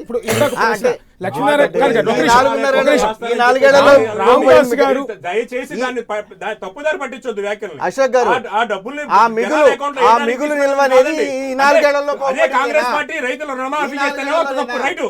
అదే కాంగ్రెస్ పార్టీ రైతుల రుణమాఫీ చేస్తే ఈ రోజున బీజేపీ పార్టీ ఈ రోజు రైతుల రుణమాఫీ చేస్తానే ఒక వార్త బయటకు వస్తే ఉనికి పడుతున్నారు ఈ రోజు వీళ్ళందరూ. అంటే రైతులందరికీ ఇది చేసేది ఏంటి? కాదు సార్, మీరు పాయింట్ అది కదా లక్ష్మీనారాయణ గారు కాదండి, అన్నది ఈ రోజున నిన్న రామదాస్ గారు కేంద్ర మంత్రి రామదాస్ గారు ఏమన్నారు, ఆయన డబ్బులు ఇవ్వలేదు కాబట్టి మీ అకౌంట్లో ఆర్బీఐ నుంచి డబ్బులు రాలేదు కాబట్టి మీ అకౌంట్లో వేయలేదు అని ఒక స్టేట్మెంట్ ఇచ్చారు. అంటే కాదు ఆర్బీఐ నుంచి 9 లక్షల కోట్ల రూపాయలు నిల్వ ఉంది. దానికి కారణం ఏంటి? 9 లక్షల కోట్ల రూపాయలు నిల్వ అంతకుముందు లేవా? కాదండి, యూపీఏ హయాంలో లేవు, ఆర్బీఐ దగ్గర డబ్బులు ఉండదు. లేదండి, చూడండి, లెక్క చూడండి. మీకు చెప్పండి. ఏంటంటే కేవలం చెప్పండి, లెక్క చెప్పండి, లెక్క లేదండి, చెప్పండి. ఈ రోజున లెక్క కాంగ్రెస్ చెప్పండి. పార్టీ అంతకుముందు ఎంత ఉంది? 4 నెలలు ఎంత పెరిగింది? చెప్పమనండి. 2.5 లక్షల కోట్ల రూపాయలు కృష్ణారెడ్డి గారు బేసిక్ గా రైతు రుణమాఫీ చేశారు. ఇక్కడ యూపీఏ ప్రభుత్వంలో రైతు రుణమాఫీ ఈ చేశారు. ఫైనాన్షియల్ ఇష్యూస్ లో ఆర్థిక రంగానికి సంబంధించి మనకు తెలియని సమాచారం ఏదైనా మాట్లాడితే జనాలు క్యాచ్ చేసేస్తారు. ఎందుకంటే చాలా మంది చూస్తున్న వాళ్ళల్లో ఆర్థిక రంగానికి సంబంధించిన నిపుణులు చాలా మంది ఉన్నారు. ఇక్కడ ఉన్న లక్ష్మీనారాయణ గారు లేకపోతే అక్కడ ఉన్న పాపారావు ఈజీగా క్యాచ్ చేసేస్తారు. అందుకని మేము కూడా వీటి గురించి మాట్లాడాలంటే భయపడుతూ మాట్లాడాల్సి వస్తుంది. సరే, 1 మినిట్ మీరు లైన్లో ఉండండి. రాజేంద్ర ప్రసాద్ గారు టీడీపీ నేత, ఇందాక మీరు అన్నారు కాబట్టి టీడీపీ నేత ఎమ్మెల్సీ రాజేంద్ర ప్రసాద్ గారు ఉన్నారు. సరే, ఈ ఇండియా అన్మేడ్ గురించి అందరూ మాట్లాడారు, యశ్వంత్ సిన్హా చేసిన విమర్శల గురించి మాట్లాడారు. రాజేంద్ర ప్రసాద్ గారు మిమ్మల్ని అడుగుతున్నది ఏంటంటే, కృష్ణారెడ్డి గారు చేసిన ఆరోపణ, ఆ రోజు చంద్రబాబు నాయుడు గారే 2,000 రూపాయల నోటుని సమర్థించారు, డిమానిటైజేషన్ సమర్థించారు అనేది ఆయన చేసిన కామెంట్ అండి. సమర్థించిన మాట కూడా వాస్తవం. వాస్తవం అది. దానికి ఏం చెప్తారండి? ఒకటండి, మొదటి విషయానికి వస్తే అదే డిమానిటైజేషన్ని చంద్రబాబు నాయుడు గారు సమర్థించిన మాట వాస్తవమే. ఎందుకంటే అది మంచి కోసం చేస్తున్నాం, దేశానికి మంచి జరుగుతుంది, తగిన జాగ్రత్తలు తీసుకుంటున్నాం అన్నారు. కానీ అది అమలు జరగలేదు కదా, దానివల్ల నష్టం జరిగిన దాన్ని కూడా సమర్థించమంటారా? అసలు దానికి ముందుగా స్పష్టంగా చంద్రబాబు నాయుడు గారు ఎప్పటి నుంచో చెప్తున్నారు, 500, 1000 రూపాయల నోట్లు ఉపసంహరించుకోండి అని. దాని తర్వాత రెండో విషయానికి వస్తే 2000 నోటుని స్వాగతించాల చంద్రబాబు నాయుడు గారు, ఎక్కడా స్వాగతించాల. అసలు 500, 1000 నోట్లు రద్దు చేసి మీరు 2000 నోటుని ఎందుకు తీసుకొస్తున్నారని ప్రశ్నించిన మొదటి వ్యక్తి చంద్రబాబు నాయుడు గారే. ఈ రోజు కూడా మా తెలుగుదేశం పార్టీ స్టాండు 2000 నోటుని తీసుకురావటం తప్పు. అసలు పెద్ద నోట్లు అనేవి ఆర్థిక వ్యవస్థకి ఇబ్బందికరంగా ఉంటాయి. అమెరికా లాంటి అత్యంత అభివృద్ధి చెందినటువంటి దేశాల్లో కూడా $100 మించినటువంటి నోట్ లేదు. మరి ఇక్కడెందుకు మనం 500, 1000, 2000 నోట్లు పెట్టుకుని ఇది బ్లాక్ మనీకి, డబ్బు దాచుకోవటానికి, నల్ల కుబేర్లకు ఉపయోగపడుతుంది తప్పితే పేద ప్రజలకు ఉపయోగం లేదు అని స్పష్టంగా చెప్పడం జరిగింది. అందుట్లో ఎటువంటి రాజీ కూడా మా తెలుగుదేశం పార్టీ లేదు, మా చంద్రబాబు నాయుడు గారు ఎటువంటి దాపరికంతో లేరు. ఒక్క చంద్రబాబు నాయుడు గారే కాదు, ఆ రోజు ప్రధానమంత్రి మోడీ గారు మాట్లాడినటువంటి మాటల్ని విశ్వసించి ఈ దేశం మొత్తం యావత్తు కూడా నెల కాదు, 2 నెలలు కాదు, 3 నెలలు కాదు, 6 నెలలైనా ఇబ్బందుల్లో పడి బ్యాంకుల్లో క్యూ లైన్లో నుంచుని కేవలం 1000-2000 కూడా ఎన్నో ఇబ్బందులు పడ్డారు. ఎందుకంటే దేశం బాగుపడుద్ది, మంచి రోజులు వస్తాయి, మోడీ గారు ఏదో మంచి ప్రయత్నం చేస్తున్నాను, దీనివల్ల ఆర్థిక వ్యవస్థ బాగుపడుతుందని ఆయన చెప్పేటటువంటి విషయాన్ని విశ్వసించారు దేశ ప్రజలు. ఆ రోజు నాతో పాటు మీరు అందరం కూడా మద్దతు పలికాం. కానీ అంతిమ ఫలితాలు ఎలా వచ్చినాయి? మళ్ళీ మొత్తం నల్లధనం అంతా కూడా వచ్చి బ్యాంకుల్లో పెట్టుకుని తెల్లధనం కింద మార్చుకోవటం. తీరా నల్లధనం ఎంత పట్టుబడింది అంటే 16,000 కోట్లే అంటాం. ఆ పాత నోట్ల స్థానంలో కొత్త నోట్లు వచ్చేపాటికి 20,000 కోట్లు చిల్లర ఖర్చు చూపెట్టడం. మీ పార్టీ గాని చంద్రబాబు నాయుడు గారు గాని రాజేంద్ర ప్రసాద్ గారు నోట్ల రద్దు విషయాన్ని చంద్రబాబు నాయుడు గారు మొదటి 4.5 ఏళ్లు ఎన్డీఏతో కలిసి ఉన్న సందర్భంలో ఏనాడు విమర్శించలా, దాన్ని తప్పు పట్ల. 2,000 రూపాయల నోటు గురించి కూడా ఎన్డీఏ నుంచి బయటకు వచ్చిన తర్వాత మాత్రమే విమర్శలు చేశారు. సో ఇక్కడ మనకు పొలిటికల్ విమర్శ కాదు, డిజిటల్ ఏ కమిటీ అండి అది? Digital payments digital payments advisory కమిటీకి ఆయనే చైర్మన్ గా ఉన్నారు ఆ రోజు చంద్రబాబు నాయుడు గారు. కానీ 2000 నోటు ప్రవేశపెట్టినప్పుడే మా నాయకుడు ఖండించడం జరిగింది. చంద్రబాబు నాయుడు గారు అసలు 2000 నోటుని స్వాగతించలేదు. ఖండించడం కాదు సార్, నిజంగా ఆ రోజు నష్టం జరుగుతుందని ఆయన అంచనా వేసుంటే ఎన్డీఏని ప్రభావితం చేయగలిగిన వ్యక్తి కదా. మోడీ గారికి ఆ రోజు సలహా ఇవ్వలేకపోయారా? అరుణ్ జైట్లీ గారికి ఇవ్వలేకపోయారా? చాలా స్పష్టంగా 500-1000 నోట్లు అంతకుముందు ఎలా రద్దు చేయమన్నారో, ఉపసంహరించమన్నారో, అలాగే 2000 నోటుకు కూడా వ్యతిరేకత తెలియజేయటం జరిగింది. మీకు మాకు దేశం మొత్తానికి తెలుసు, ప్రధానమంత్రి మోడీ గారు ఒక నియంతలాగా పనిచేయటం జరుగుతుంది. ప్రజాస్వామికంగా అందరి అభిప్రాయాలు తీసుకుని దేశానికి ఏది ఉపయోగపడుద్దో అది అమలు పరిచేటటువంటి పరిస్థితి లేదు. ఎందాడు మిత్రులు బీజేపీ నాయకులు మాట్లాడుతున్నారు, ఏదో స్వచ్ఛ భారత్ వలన ప్రధానమంత్రి మోడీ గారే ఇప్పుడు వచ్చి గ్రామాల్లో మరుగుదొడ్లు కడుతున్నట్టు. ఇది చాలా హాస్యాస్పదం. ఎప్పటి స్వచ్ఛ భారత్ పూర్తిగా అట్టర్ ఫెయిల్యూర్ కార్యక్రమం. డిమానిటైజేషన్ కంటే పూర్తిగా డిజాస్టర్ అయినటువంటిది స్వచ్ఛ భారత్. ఇవన్నీ టోటల్గా మోడీ గారు ఏ రకమైనటువంటి ఇది చేసినా సరే అన్ని కార్యక్రమాలు రద్దు అవటం, అన్ని కార్యక్రమాలు కూడా విఫలం అవటం జరిగింది. కానీ ఆయన మౌనములాగా కూర్చుని దేనికి సమాధానం చెప్పకుండా, ఎవరితో చర్చించకుండా, ప్రజాస్వామికంగా వ్యవహరించకుండా, ఒక నియంతలాగా, ఒక అపర హిట్లర్ లాగా ఆయన వ్యవహరించడం వల్లనే దేశానికి ఇది దాపురించడం జరిగింది. మేం చెప్పిన విషయం వింటం లేదు కాబట్టే, మా మాటలు చెవిని పెట్టట్లేదు కాబట్టే, మా రాష్ట్రానికి సహకరించట్లేదు కాబట్టి చంద్రబాబు నాయుడు గారు బయటికి రావటం జరిగింది. మా తెలుగుదేశం పార్టీ మద్దతు ఉపసంహరించుకోవటం జరిగింది. ప్రధానమంత్రి మోడీ గారిని ఇంతలాగా వ్యవహరించడం, మళ్ళీ రాష్ట్రానికి తీవ్రమైనటువంటి అన్యాయం చేయటం, ఇవ్వాల్సినటువంటి విభజన చట్టంలో హామీలు అమలు పరచకపోవటం, లేకపోతే ఆయన కానీ వెంకయ్యనాయుడు గారు కానీ బీజేపీ పార్టీ కానీ వాళ్ళ ఎన్నికల ప్రణాళికలో కానీ పేర్కొన్నటువంటి ప్రత్యేక హోదా ఇవ్వకపోవటం, వీటి అన్నిటి నేపథ్యంలోనే మేము ఈ రోజున తిరుగుబాటు జెండా ఎగరేసి రాజీ లేని పోరాటాన్ని నడపడం జరుగుతుంది. ఓకే కృష్ణారెడ్డి గారు, బేసిక్గా ఇక్కడ పాయింట్ ఏంటంటే, కానీ ఓకే మళ్ళీ పొలిటికల్ విమర్శకి వెళ్ళిపోతుంది. మీరు టీడీపీ కాదు. అక్కడ పాయింట్ ఏంటంటే ఆయన అన్నది ఓకే, ఆ రోజు సమర్థించిన మాట నిజమే, దానికి అడ్వైజరీ కమిటీకి ఆయన చైర్మన్గా ఉన్నమాట నిజమే. కానీ ఆ సందర్భం మేమేమన్నా చెప్తే మోడీ వినే పరిస్థితిలో లేడు కదా, ఆయన ఒక నియంతలా వ్యవహరించారు కాబట్టే కదా మేము బయటకు వచ్చింది అనేది ఆయన చెప్తున్నమాట. సరే, పొలిటికల్గా ఆ పార్టీని ఆయన సమర్థించుకోవాలి, వాళ్ళ నాయకుడిని ఆయన సమర్థించాలి. అడ్వైజరీ కౌన్సిల్ దానికి చంద్రబాబు నాయుడు గారు చైర్మన్గా ఉన్నారు. దాన్ని మోడీ గారు నిర్మించారు. దేశవ్యాప్తంగా డిజిటల్లో మన పేమెంట్స్ ఎలా చేయాలి అనే దాని మీద వారు ఏంటంటే విజనరీ లీడర్ కాబట్టి వారిని ఎన్నుకోవడం పెట్టారు, బాగుంది. కానీ అది పెట్టిన రోజున ఆ రోజునే మోడీ గారు వినకపోతే ఆ రోజున బయటకు వచ్చేయచ్చు కదా. అది జరిగిన తర్వాత సంవత్సరం పాటు వాళ్ళు ఏం చేశారండి? ఇంకోటి చెప్తున్నారు, గ్రామాల్లో పారిశుధ్యం ఈ రోజు కాదు ఎప్పుడో జరుగుతుందని. నిజంగా ఎమ్మెల్సీ గారికి గ్రామాలలో పారిశుధ్యం ఈరోజు జరిగింది కాబట్టి ఈ రోజున మీ యువనాయకుడికి అవార్డు వచ్చింది. ఈ రోజున గ్రామీణ అభివృద్ధి శాఖ మంత్రిగా ఈ రోజున లోకేష్ గారికి అవార్డులు అందుకుంటున్నారు. ఈ రోజున ఆ అవార్డులు దేనికి వచ్చినాయండి? ఈ రోజున అభివృద్ధి ఎక్కువ జరుగుతుంది కాబట్టి వచ్చింది. గ్రామీణ వ్యవస్థకు సంబంధించినటువంటి నిధులు ఎక్కడి నుంచి వస్తున్నాయండి? ఈ రోజున కేంద్ర ప్రభుత్వం నుంచి వస్తున్నాయి. ఏంటంటే ఈ విషయాలని ప్రజలకి తెలియచెప్పండి. ఇంకోటి, ఆర్థిక క్రమశిక్షణ గురించి ఈ రోజున మోడీ గారికి చెప్పే పరిస్థితిలో మోడీ గారు తెలుగుదేశం పార్టీ చెప్తే ఇన్ని పరిస్థితులు ఈ రోజున భారతీయ జనతా పార్టీ లేదండి. తెలుగుదేశం గారికి ఎవరు చెప్పినట్లేదు కదా ఇక్కడ పాయింట్ చెప్తున్నారు ఆర్థిక క్రమశిక్షణ కాదు సార్. గురించి. ఎందుకంటే ఆర్థిక కాదు, క్రమశిక్షణ మీరు అన్న తప్పినదే point. తెలుగుదేశం పార్టీ. మీరు అన్న point. దేశం రాష్ట్రంలో ఈ రోజున ఆర్థిక క్రమశిక్షణ తప్పినదే ఈ రోజు తెలుగుదేశం పార్టీ.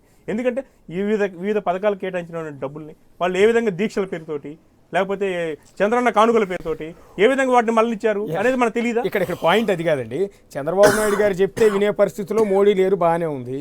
అక్కడ ఉన్న పాపారావు గారు చెప్పినా వినే పరిస్థితులు లేరు, లక్ష్మీనారాయణ గారు చెప్పినా వినే పరిస్థితులు లేరు, శంకర్ గారు చెప్పినా లేకపోతే గంగాధర్ గారు చెప్పినా తీసుకునే పరిస్థితి లేదు. సరే ఇవన్నీ వదిలేద్దాం.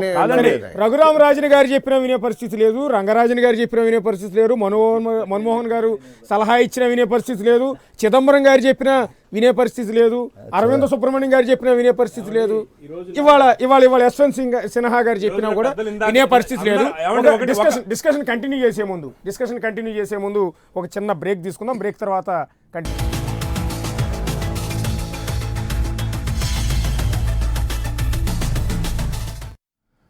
Welcome back. డిస్కషన్ కంటిన్యూ చేద్దాం. పాపారావు గారు జిఎస్టీని అమలు చేసిన తర్వాత కేంద్ర ప్రభుత్వానికి పన్నుల రాబడి ఆదాయం పెరిగిందా, ప్రజల నెత్తిన భారం పడిందా? ఏ రకంగా చూస్తారంటే బేసిక్గా ఇప్పటి వరకు జిఎస్టీ కౌన్సిల్ దాదాపుగా ఇప్పుడు గంగాధర్ గారు చెప్తున్న దాని ప్రకారం 200 అనేక సార్లు సమావేశమై 200 సార్లు సవరణలు చేశారు అని చెప్తూ ఉన్నారు. ఇదంతా కరెక్టేనండి?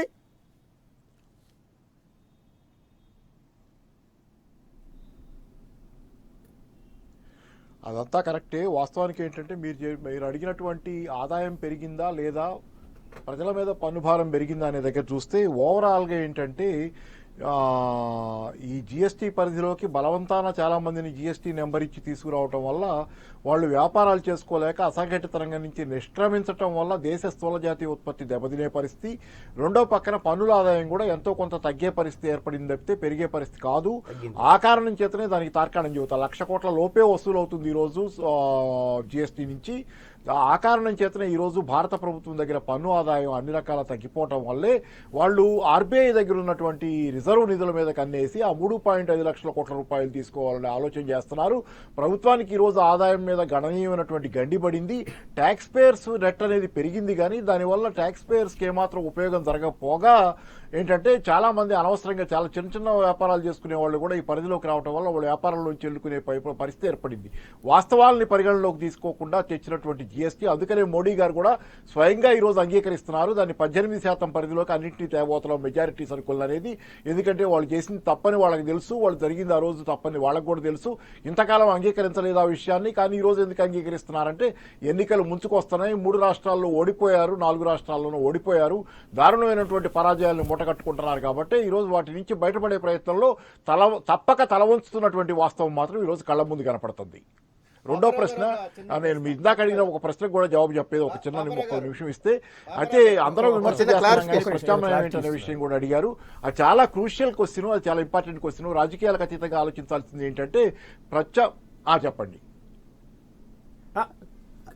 పాపారావు గారు చిన్న క్లారిఫికేషన్. సౌండ్ వినపడలేదు. ఇప్పుడు మేము అప్పుడు స్టాండర్డ్ రేటు 18% ఉండాలని అన్నాం. స్టాండర్డ్ రేటు అప్పుడు ఒప్పుకోలేదు. స్టాండర్డ్ రేట్ అంటే అన్నిటికీ అదే ఉంటుందని కాదు అర్థం. స్టాండర్డ్ 18% అన్నాము. స్టాండర్డ్ మైనస్ ఉండొచ్చు, స్టాండర్డ్ ప్లస్ ఉండొచ్చు. తర్వాత ఇప్పుడు మెజారిటీ సరుకులకి మెజారిటీ సరుకులకి తర్వాత స్టాండర్డ్ రేట్ అనేది విలాస వస్తువులకు కానీ సింటాక్స్ కానీ అప్లై అయ్యే రేటు, విలాస సరుకులకు కానీ లేకపోతే సిగరెట్ లాంటి సింటాక్స్ ఉన్నటువంటి వాటికి కానీ 18+ కూడా ఉండొచ్చు. స్టాండర్డ్ ప్లస్ కూడా లోకి వెళ్ళిపోతాయి అవన్నీ విలాసవంతమై. అది మేము ఆ రోజు చెప్పాము. మేము ఆ రోజు ఏదైతే అడుగుతూ వచ్చామో, ఏదైతే డిమాండ్ చేసా అక్కడికే వచ్చారు వాళ్ళు. ఇవాళ అక్కడికే వచ్చారు.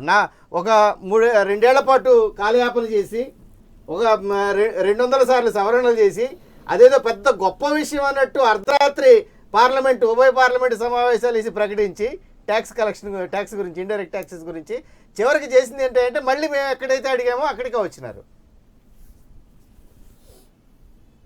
అంటే ఇక్కడ ఒకటి ఉందండి,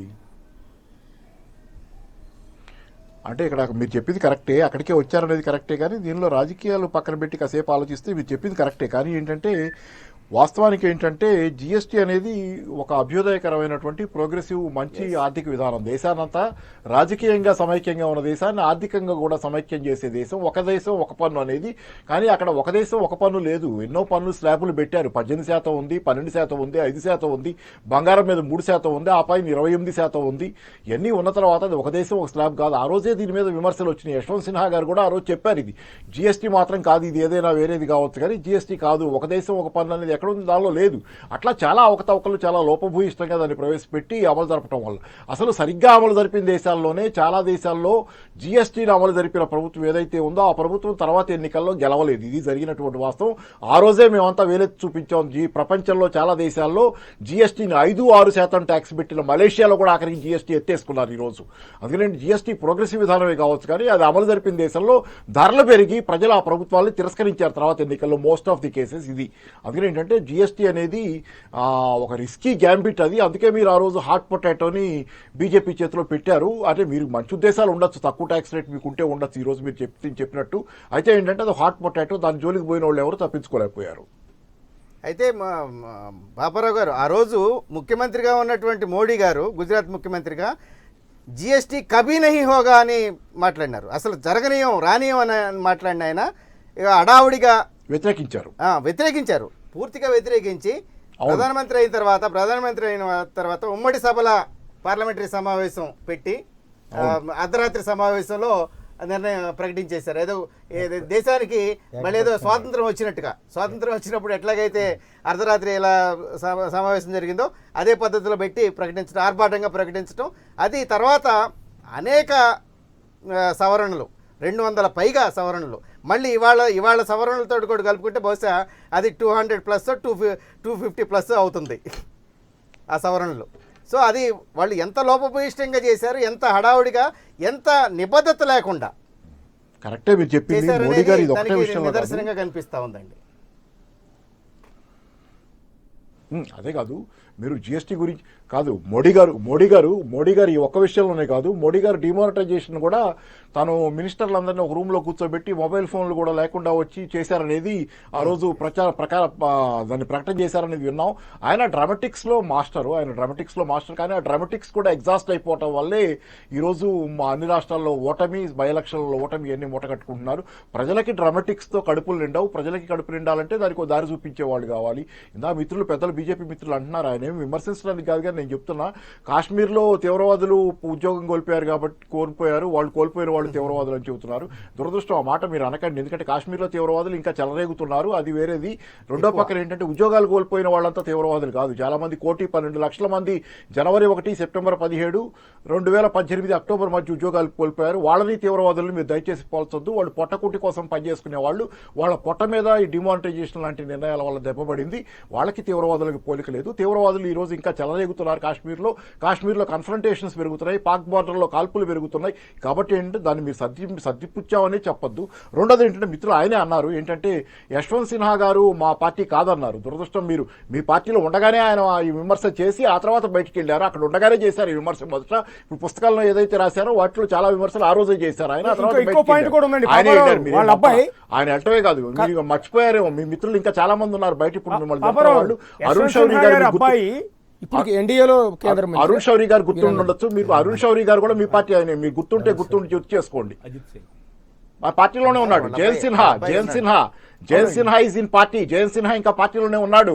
ఆయన చేతే మీరు యశ్వంత్ సిన్హాని విమర్శింపజేశారు. ఆయన విమర్శించిన రోజున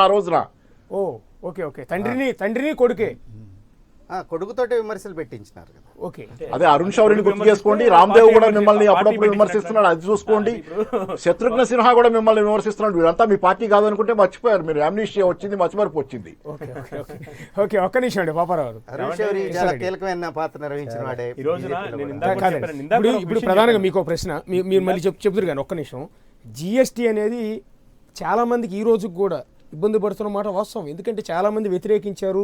సరే, సామాన్య ప్రజానీకం నుంచి ఒక పక్క మేక్ ఇన్ ఇండియా, ఇక్కడే పరిశ్రమలు పెట్టండి, ఇక్కడే తయారు చేయండి అని ఒక పక్క చెప్తూ ఉన్నారు. ఇంకో పక్క ఉన్న పరిశ్రమలన్నీ జిఎస్టీ పేరుతో మూత వేయించే పరిస్థితి. చిన్న చిన్న వ్యాపారస్తులు కూడా వ్యాపారం మానుకుని ఇంటికి వెళ్ళిపోయే పరిస్థితి. ఇందాక నేను చెప్పినట్టుగా జిఎస్టీలో ఒక విధానం, జిఎస్టీ ప్రవేశపెట్టేటప్పుడు ఆర్థికవేత్తలను ఒక 10 మందిని రౌండ్ టేబుల్లో కూర్చోబెట్టి డిస్కస్ చేయరండి. బేసిక్గా తినే ఫుడ్ మీద 33% వేశారు. తర్వాత వాళ్ళు మొత్తుకుని హోటల్స్ అన్నీ మూసి ధర్నాలు చేస్తే దాన్ని 12%కి తీసుకొచ్చారు. 12% ఎక్కడ, 33% ఎక్కడ? తర్వాత శానిటరీ నాప్కిన్ల మీద, ఆడవాళ్ళు వాడే శానిటరీ నాప్కిన్ల మీద జీఎస్టీ వేస్తే విమర్శలు వస్తాయన్న ఆలోచన, జీఎస్టీ విధానాన్ని తీసుకొచ్చే ముందు ఇంత పెద్ద నరేంద్ర మోడీకి, ఇంత పెద్ద అమిత్ షాకి, లేకపోతే ఆర్థిక శాఖ మంత్రి అరుణ్ జైట్లీకి ఆ మాత్రం ఆలోచన లేదండి. శానిటరీ నాప్కిన్ల మీద, లేకపోతే ఇంక వేరే హోటల్స్ మీద, లేకపోతే ఈ రోజున కొత్తగా ఉన్నటువంటి ట్యాక్స్ కాదండి అది. మీకు జీఎస్టీ పరిధిలో తీసుకొచ్చిన తర్వాత కొన్ని వస్తువుల మీద ఆ యొక్క మార్పులు జరుగుతున్నాయి. అందరినీ కూర్చోబెట్టి వీటిల్లో కొన్ని సంస్కరణలు తీసుకొచ్చి ఏ వస్తువుల మీద మన జీఎస్టీ ఎంతలో వెళ్ళాలి ఏంటి అనే దాని మీద ఈ రోజు తీసుకున్న నిర్ణయాల వల్ల కూడా 55,000 కోట్ల రూపాయల భారం ఈ రోజున ప్రభుత్వం మీద పడుతుంది. ఎందుకంటే ఇది ఒకరోజే కూర్చొని ఇదంతా కూడా పరిష్కరించే పరిస్థితి కాదు. ఎందుకంటే అదే పరిష్కరించే పరిస్థితి ఉంటే ఆ రోజు ఏదైతే కాంగ్రెస్ పార్టీ ఏదైతే నిర్ణయం తీసుకొని జీఎస్టీ మీద నిర్ణయం తీసుకొని కూడా వెనక్కి వెళ్ళారు ఏదైతే ఉందో. కానీ ఈ రోజున ధైర్యంగా తెలుసు, పెద్దలు చెప్పారు. ఈ రోజు పాపారావు చెప్తున్నారు కీలకమైన పాయింట్ విన్నారా మీరు? జీఎస్టీ విధానాన్ని అమలు చేసిన ఏ ప్రభుత్వం మళ్ళీ తర్వాత అధికారంలోకి రాలేదు. పాపారావు గారు చెప్పారు. అయినా కూడా ధైర్యంగా దాన్ని ఈ రోజున ముందుకు తీసుకొచ్చి ఈ రోజున దేశం యొక్క ఎందుకు ఆ మొండి పట్టుదలని కదా ఆర్థిక విధానాన్ని గాడిలో పెట్టేటువంటి రోజున ఇక్కడ మీతో పాటు ప్యానెల్లో కూర్చున్నా, ఇక్కడ పొలిటికల్ క్రిటిసైజ్ కాదు, మీతో పాటు ప్యానెల్లో కూర్చున్న గంగాధర్ గారు అదే మాట, లక్ష్మీనారాయణ గారు అదే మాట, శంకర్ గారు అదే మాట, పాపారావు అదే మాట చెప్తున్నారు. ఎందుకు అంత మొండిగా పోతున్నారు? ధైర్యంగా వెళ్తున్నాం అండి, మొండిగా వెళ్ళట్లేదు. ఈ రోజున రోజున ధైర్యంగా వెళ్తున్నాం, సంస్కరణలు తీసుకొస్తున్నాం, కొత్త సంస్కరణలు తీసుకొస్తున్నాం.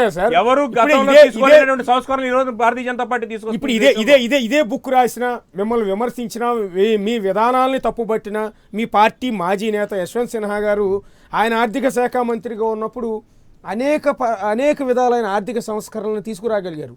మన్మోహన్ సింగ్ గారు ఆర్థిక శాఖ మంత్రిగా ఉన్నప్పుడు అనేక సంస్కరణలు తీసుకురాగలిగారు.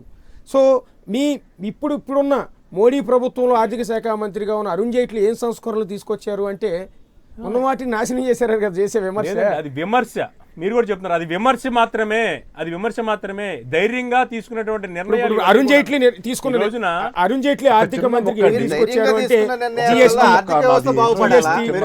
లేకపోతే ఈ రోజున ప్రపంచంలో ఈ రోజున భారతదేశం యొక్క స్థానం ఎక్కడ ఉంది ఆర్థిక పరిస్థితిలో? ఈ రోజున గతంలో ఎక్కడ ఉంది? ఈ రోజున అది మెరుగుపడిందా లేదా? ఈ రోజున ఆ పాయింట్ చెప్పిద్దాం. ఒక నిమిషం, లక్ష్మీనారాయణ గారు, అది కీలకమైన పాయింట్ కదా. ఒకటి ఇందాక కృష్ణారెడ్డి గారు అన్నది మీరు ఒకసారి చెప్పండి. ఇవాళ మా విధానాల వల్లే ఆర్బీఐ దగ్గర 9.3 lakhs crores డబ్బులు ఉన్నాయి కదా అన్నమాట. గతంలో ఆ డబ్బు ఉందా లేదా అనేది మీకు తెలిస్తే ఒకసారి చెప్పండి. రెండోది, ఇప్పుడు మీరు లేవనెత్తిన ప్రధానమైన పాయింట్, ఆర్థిక వ్యవస్థని సుస్థిరంగా కొనసాగించడానికి ఎప్పుడన్నా ఇబ్బందులు వస్తే సంక్షోభాల వైపున నెట్టబడకుండా పరిరక్షించడానికి ఆర్బీఐ దగ్గర ఇప్పుడు కనీస నిల్వలు ఉంటాయి. అది రాజ్యాంగబద్ధంగా ఆ సంస్థను నెలకొల్పినప్పుడే అది ఒక ప్రిన్సిపల్ వచ్చిన తర్వాత పెరిగిందా మౌలిక అంశం ఒకటి. దానికి ఒక్కొక్కసారి 1,00,000 పెరగచ్చు, 50,000 పెరగచ్చు, మళ్ళీ తరగచ్చు. ఇప్పుడు రూపీ డాలర్ ఎక్స్చేంజ్కి సంబంధించి ఇబ్బందులు వస్తాయి. ఎగుమతులు తగ్గినప్పుడు, దిగుమతులు ఎక్కువైనప్పుడు డబ్బులు ఎక్కువగా ఫారిన్ కరెన్సీని ఎక్కువగా వాడాల్సి వస్తుంది, ఫ్లక్చువేషన్స్ వస్తాయి.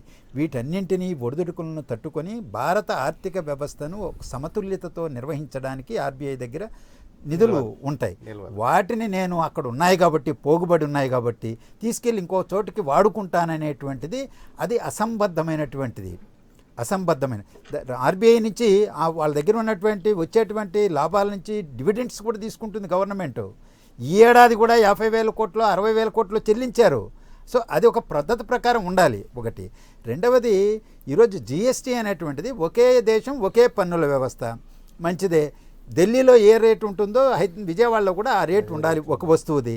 కానీ 4 స్లాబ్లు అన్నారు. 4 స్లాబ్లు సమంజసం కాదు, 2 స్లాబులు పెట్టాలి.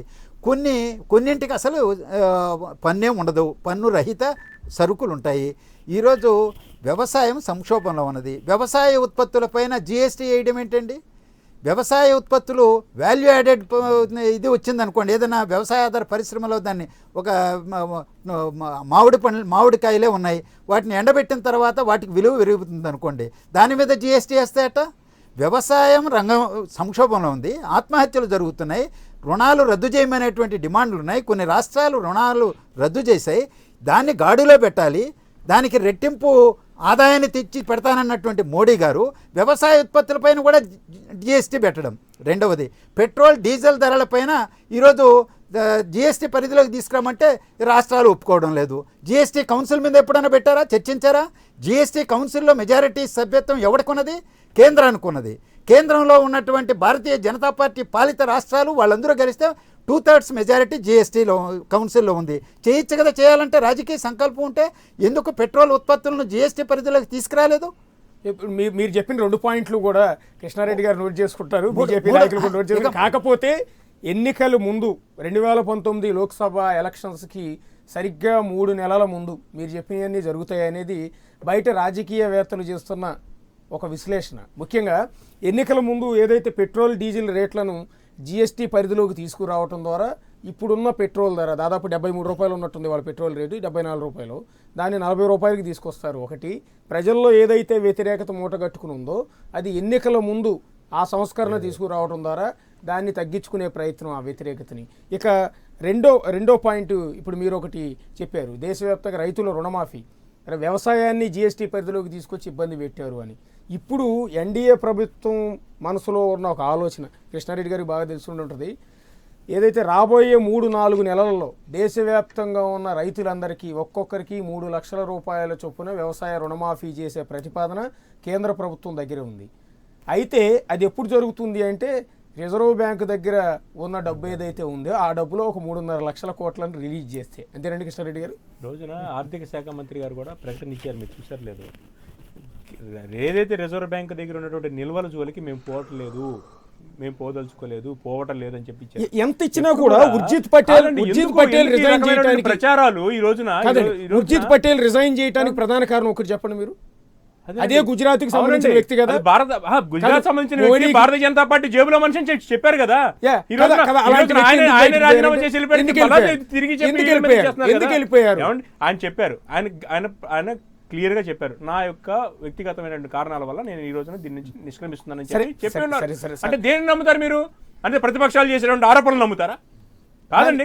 ఉర్జిత్ పటేల్ గారు రాజీనామా చేసేదానికి భారతీయ జనతా పార్టీ దానికి సంబంధం ఏంటండి? ఈ రోజున ఆయన ఆ రోజు అలా చేస్తేనేమో ఆయన మోడీ మనిషి అన్నారు, ఈ రోజున రాజీనామా చేసి వెళ్తేనేమో ఆ మోడీకి వ్యతిరేకం అంటారు. అన్నీ కూడా మీరే మాట్లాడతారా? కాదండి. ఈ రోజున పెద్దలు చెప్పారు, ఈ రోజున వ్యవసాయ ఉత్పత్తులకి దాన్ని జిఎస్టీ పరిధిలోకి, వాటన్నిటి మీద కూడాను ఈ రోజున ఒక్కొక్క దాని మీద ఒక్కొక్క విధంగా కూర్చొని నిర్ణయాలు తీసుకోవడం జరుగుతుంది. గతంలో ఉన్నటువంటి ట్యాక్స్ ఏదైతే ఉందో 18% ఉన్న వాటిని ఈ రోజున 12% తీసుకురావడం జరిగింది. అదేవిధంగా ఏదైతే లగ్జరీ ఐటమ్స్ ఉన్నాయో వాటి మీద కూడాను అలా ఉంచేసి కొన్ని వాటిని మళ్ళీ 18% తీసుకురావడం జరిగింది. అది నేరుగా దాని మీద ఏదైతే ఈ రోజున ఆర్థిక వ్యవస్థ మీద భారం పడే పరిస్థితి ఉంది, ఏదైతే ట్యాక్స్ తగ్గించడం వల్ల ఒకసారిగా ఆర్థిక పరిస్థితి మీద భారం పడితే పరిస్థితి ఎలా ఉంటుంది, దాన్ని ఏ విధంగా కూర్చొని చేయాలని దాని మీద కూలంకుషంగా చర్చ జరుగుతుంది. ఈ రోజున చర్చ జరుగుతుంది. ఎప్పటికప్పుడు కూడా జిఎస్టీ సమ్మిట్లో వాళ్ళందరూ కూడా నిర్ణయాలు తీసుకుంటున్నారు. దాని మీద కూడా మీరు ఆరోపణలు చేస్తూ ఉంటే ఎందుకు చేయలేదు, రాత్రి చేయాలి కదా, ఇప్పుడు ఎందుకు చేయలేదు అంటే రాత్రి నిర్ణయాలు తీసుకొని చేసే పరిస్థితి కాదండి ఈ రోజున ట్యాక్సేషన్ అనేది. మీరు ఇందా చెప్పారు ఏదైతే నాప్కిన్స్ మీద ట్యాక్స్ ఉంది, లేకపోతే ఈ రోజున ఏంటంటే తర్వాత నిర్ణయం తీసుకున్నారు దాన్ని ప్రజలకి అనుకూలమైన ఈ రోజున భారతదేశంలో ప్రజలకు సామాన్యులకు అనుకూలమైనటువంటి ప్రభుత్వం ఈ రోజున పరిపాలన కొనసాగిస్తుంది. దేశవ్యాప్తంగా సెలబ్రిటీలు ఆ శానిటరీ నాప్కిన్స్ మీద జిఎస్టీని వ్యతిరేకిస్తూ రోడ్డు మీదకి వచ్చి సిగ్గు కూడా పక్కన పెట్టి నాప్కిన్స్ చేతితో పట్టుకుని నిరసన ప్రదర్శనలు చేసిన తర్వాత అనేక రాష్ట్రాల్లో ఆడపిల్లలు రోడ్డు మీదకి వచ్చి ఆఖరికి నాప్కిన్స్ మీద కూడా ట్యాక్స్ వేస్తారని మండిపడి తిట్టిన తర్వాత తెచ్చేశారు. కాదండి, ఈ రోజున ఒక విషయం చెప్పమంటారా? శానిటరీ నాప్కిన్స్ సామాన్యులకు కూడా దగ్గర చేసిన ప్రభుత్వం ఈ రోజున భారతీయ జనతా పార్టీ ప్రభుత్వం. మీకు ఆ విషయం తెలుసో తెలీదు. ఎందుకంటే ఆ రోజున ఓన్లీ శానిటరీ నాప్కిన్ అనేది మహిళలు ఓన్లీ సంపన్న వర్గాలు మాత్రమే వాడేవాళ్ళు ఆ రోజున. ఈ రోజున దాని మీద ట్యాక్స్ పూర్తిగా తీసేసి ఈ రోజున అణగారిన వర్గాలకి కింద స్థాయిలో ఉన్న మహిళలకు కూడా అందిస్తున్న ప్రభుత్వం ఈ రోజున భారతీయ జనతా పార్టీ ప్రభుత్వం. ఇవాళ change.org అనేటువంటిది ఓ పెద్ద కార్యక్రమం చేసి దేశవ్యాప్తంగా సంతకాలు సేకరించి ప్రభుత్వంతో దెబ్బలాడిన తర్వాత కొన్ని నెలల తర్వాత నిర్ణయం తీసుకున్నారు. సంతకాలు పెట్టిన వాళ్ళు నేను ఒకడిని. change.org అనేక సమస్యలపైన వాళ్ళు ఉద్యమాలు చేస్తున్నారు. సంతకాల ఉద్యమం కేంద్ర ప్రభుత్వం ఈరోజు రద్దు చేసిన తర్వాత మేము వీళ్ళందరికీ దగ్గర తెచ్చాం కదా అదే అని చెప్పేసి ఓటు బ్యాంక్ రాజకీయాలు మాటలు అవసరం లేవు. ఓ ఉద్యమం. అలాగే మీరు రుణమాఫీకి సంబంధించి రేపు ఎన్నికల కోసమే అయినా ఆచరణలో పెట్టమనండి. ఎన్నికల కోసమే అయినా జిఎస్టీ పరిధిలోకి పెట్రోల్ ఉత్పత్తులను తీసుకురండి. మళ్ళా వచ్చే ప్రభుత్వం వాటిని పునరుద్ధరించలేదు కదా, ప్రజలకు శాశ్వతంగా మేలు జరుగుతుంది కదా. అది జరుగుతుంది అనుకుంటా. లెట్ ఇట్ బి ఆచరణలకి. కానీ వాగ్దానం ఎన్నికల కోసం చేసి ఎన్నికల తర్వాత మళ్ళా చేతులు ఎత్తేసేటువంటి పని ఉండకూడదు. Okay, yeah thank you Lakshminarayana గారు, థ్యాంక్ యూ కృష్ణారెడ్డి గారు, థ్యాంక్ యూ గంగాధర్ గారు, థ్యాంక్ యూ శంకర్ గారు, థ్యాంక్ యూ పాపారావు గారు, థ్యాంక్ యూ రాజేంద్ర ప్రసాద్ గారు, థ్యాంక్ యూ అండి. ఇవాళ వచ్చిన గెస్టులందరికీ కూడా ధన్యవాదాలు. ఇది ఇవాల్టి లెఫ్ట్ అండ్ రైట్. రేపటి లెఫ్ట్ అండ్ రైట్లో మళ్ళీ కలుద్దాం.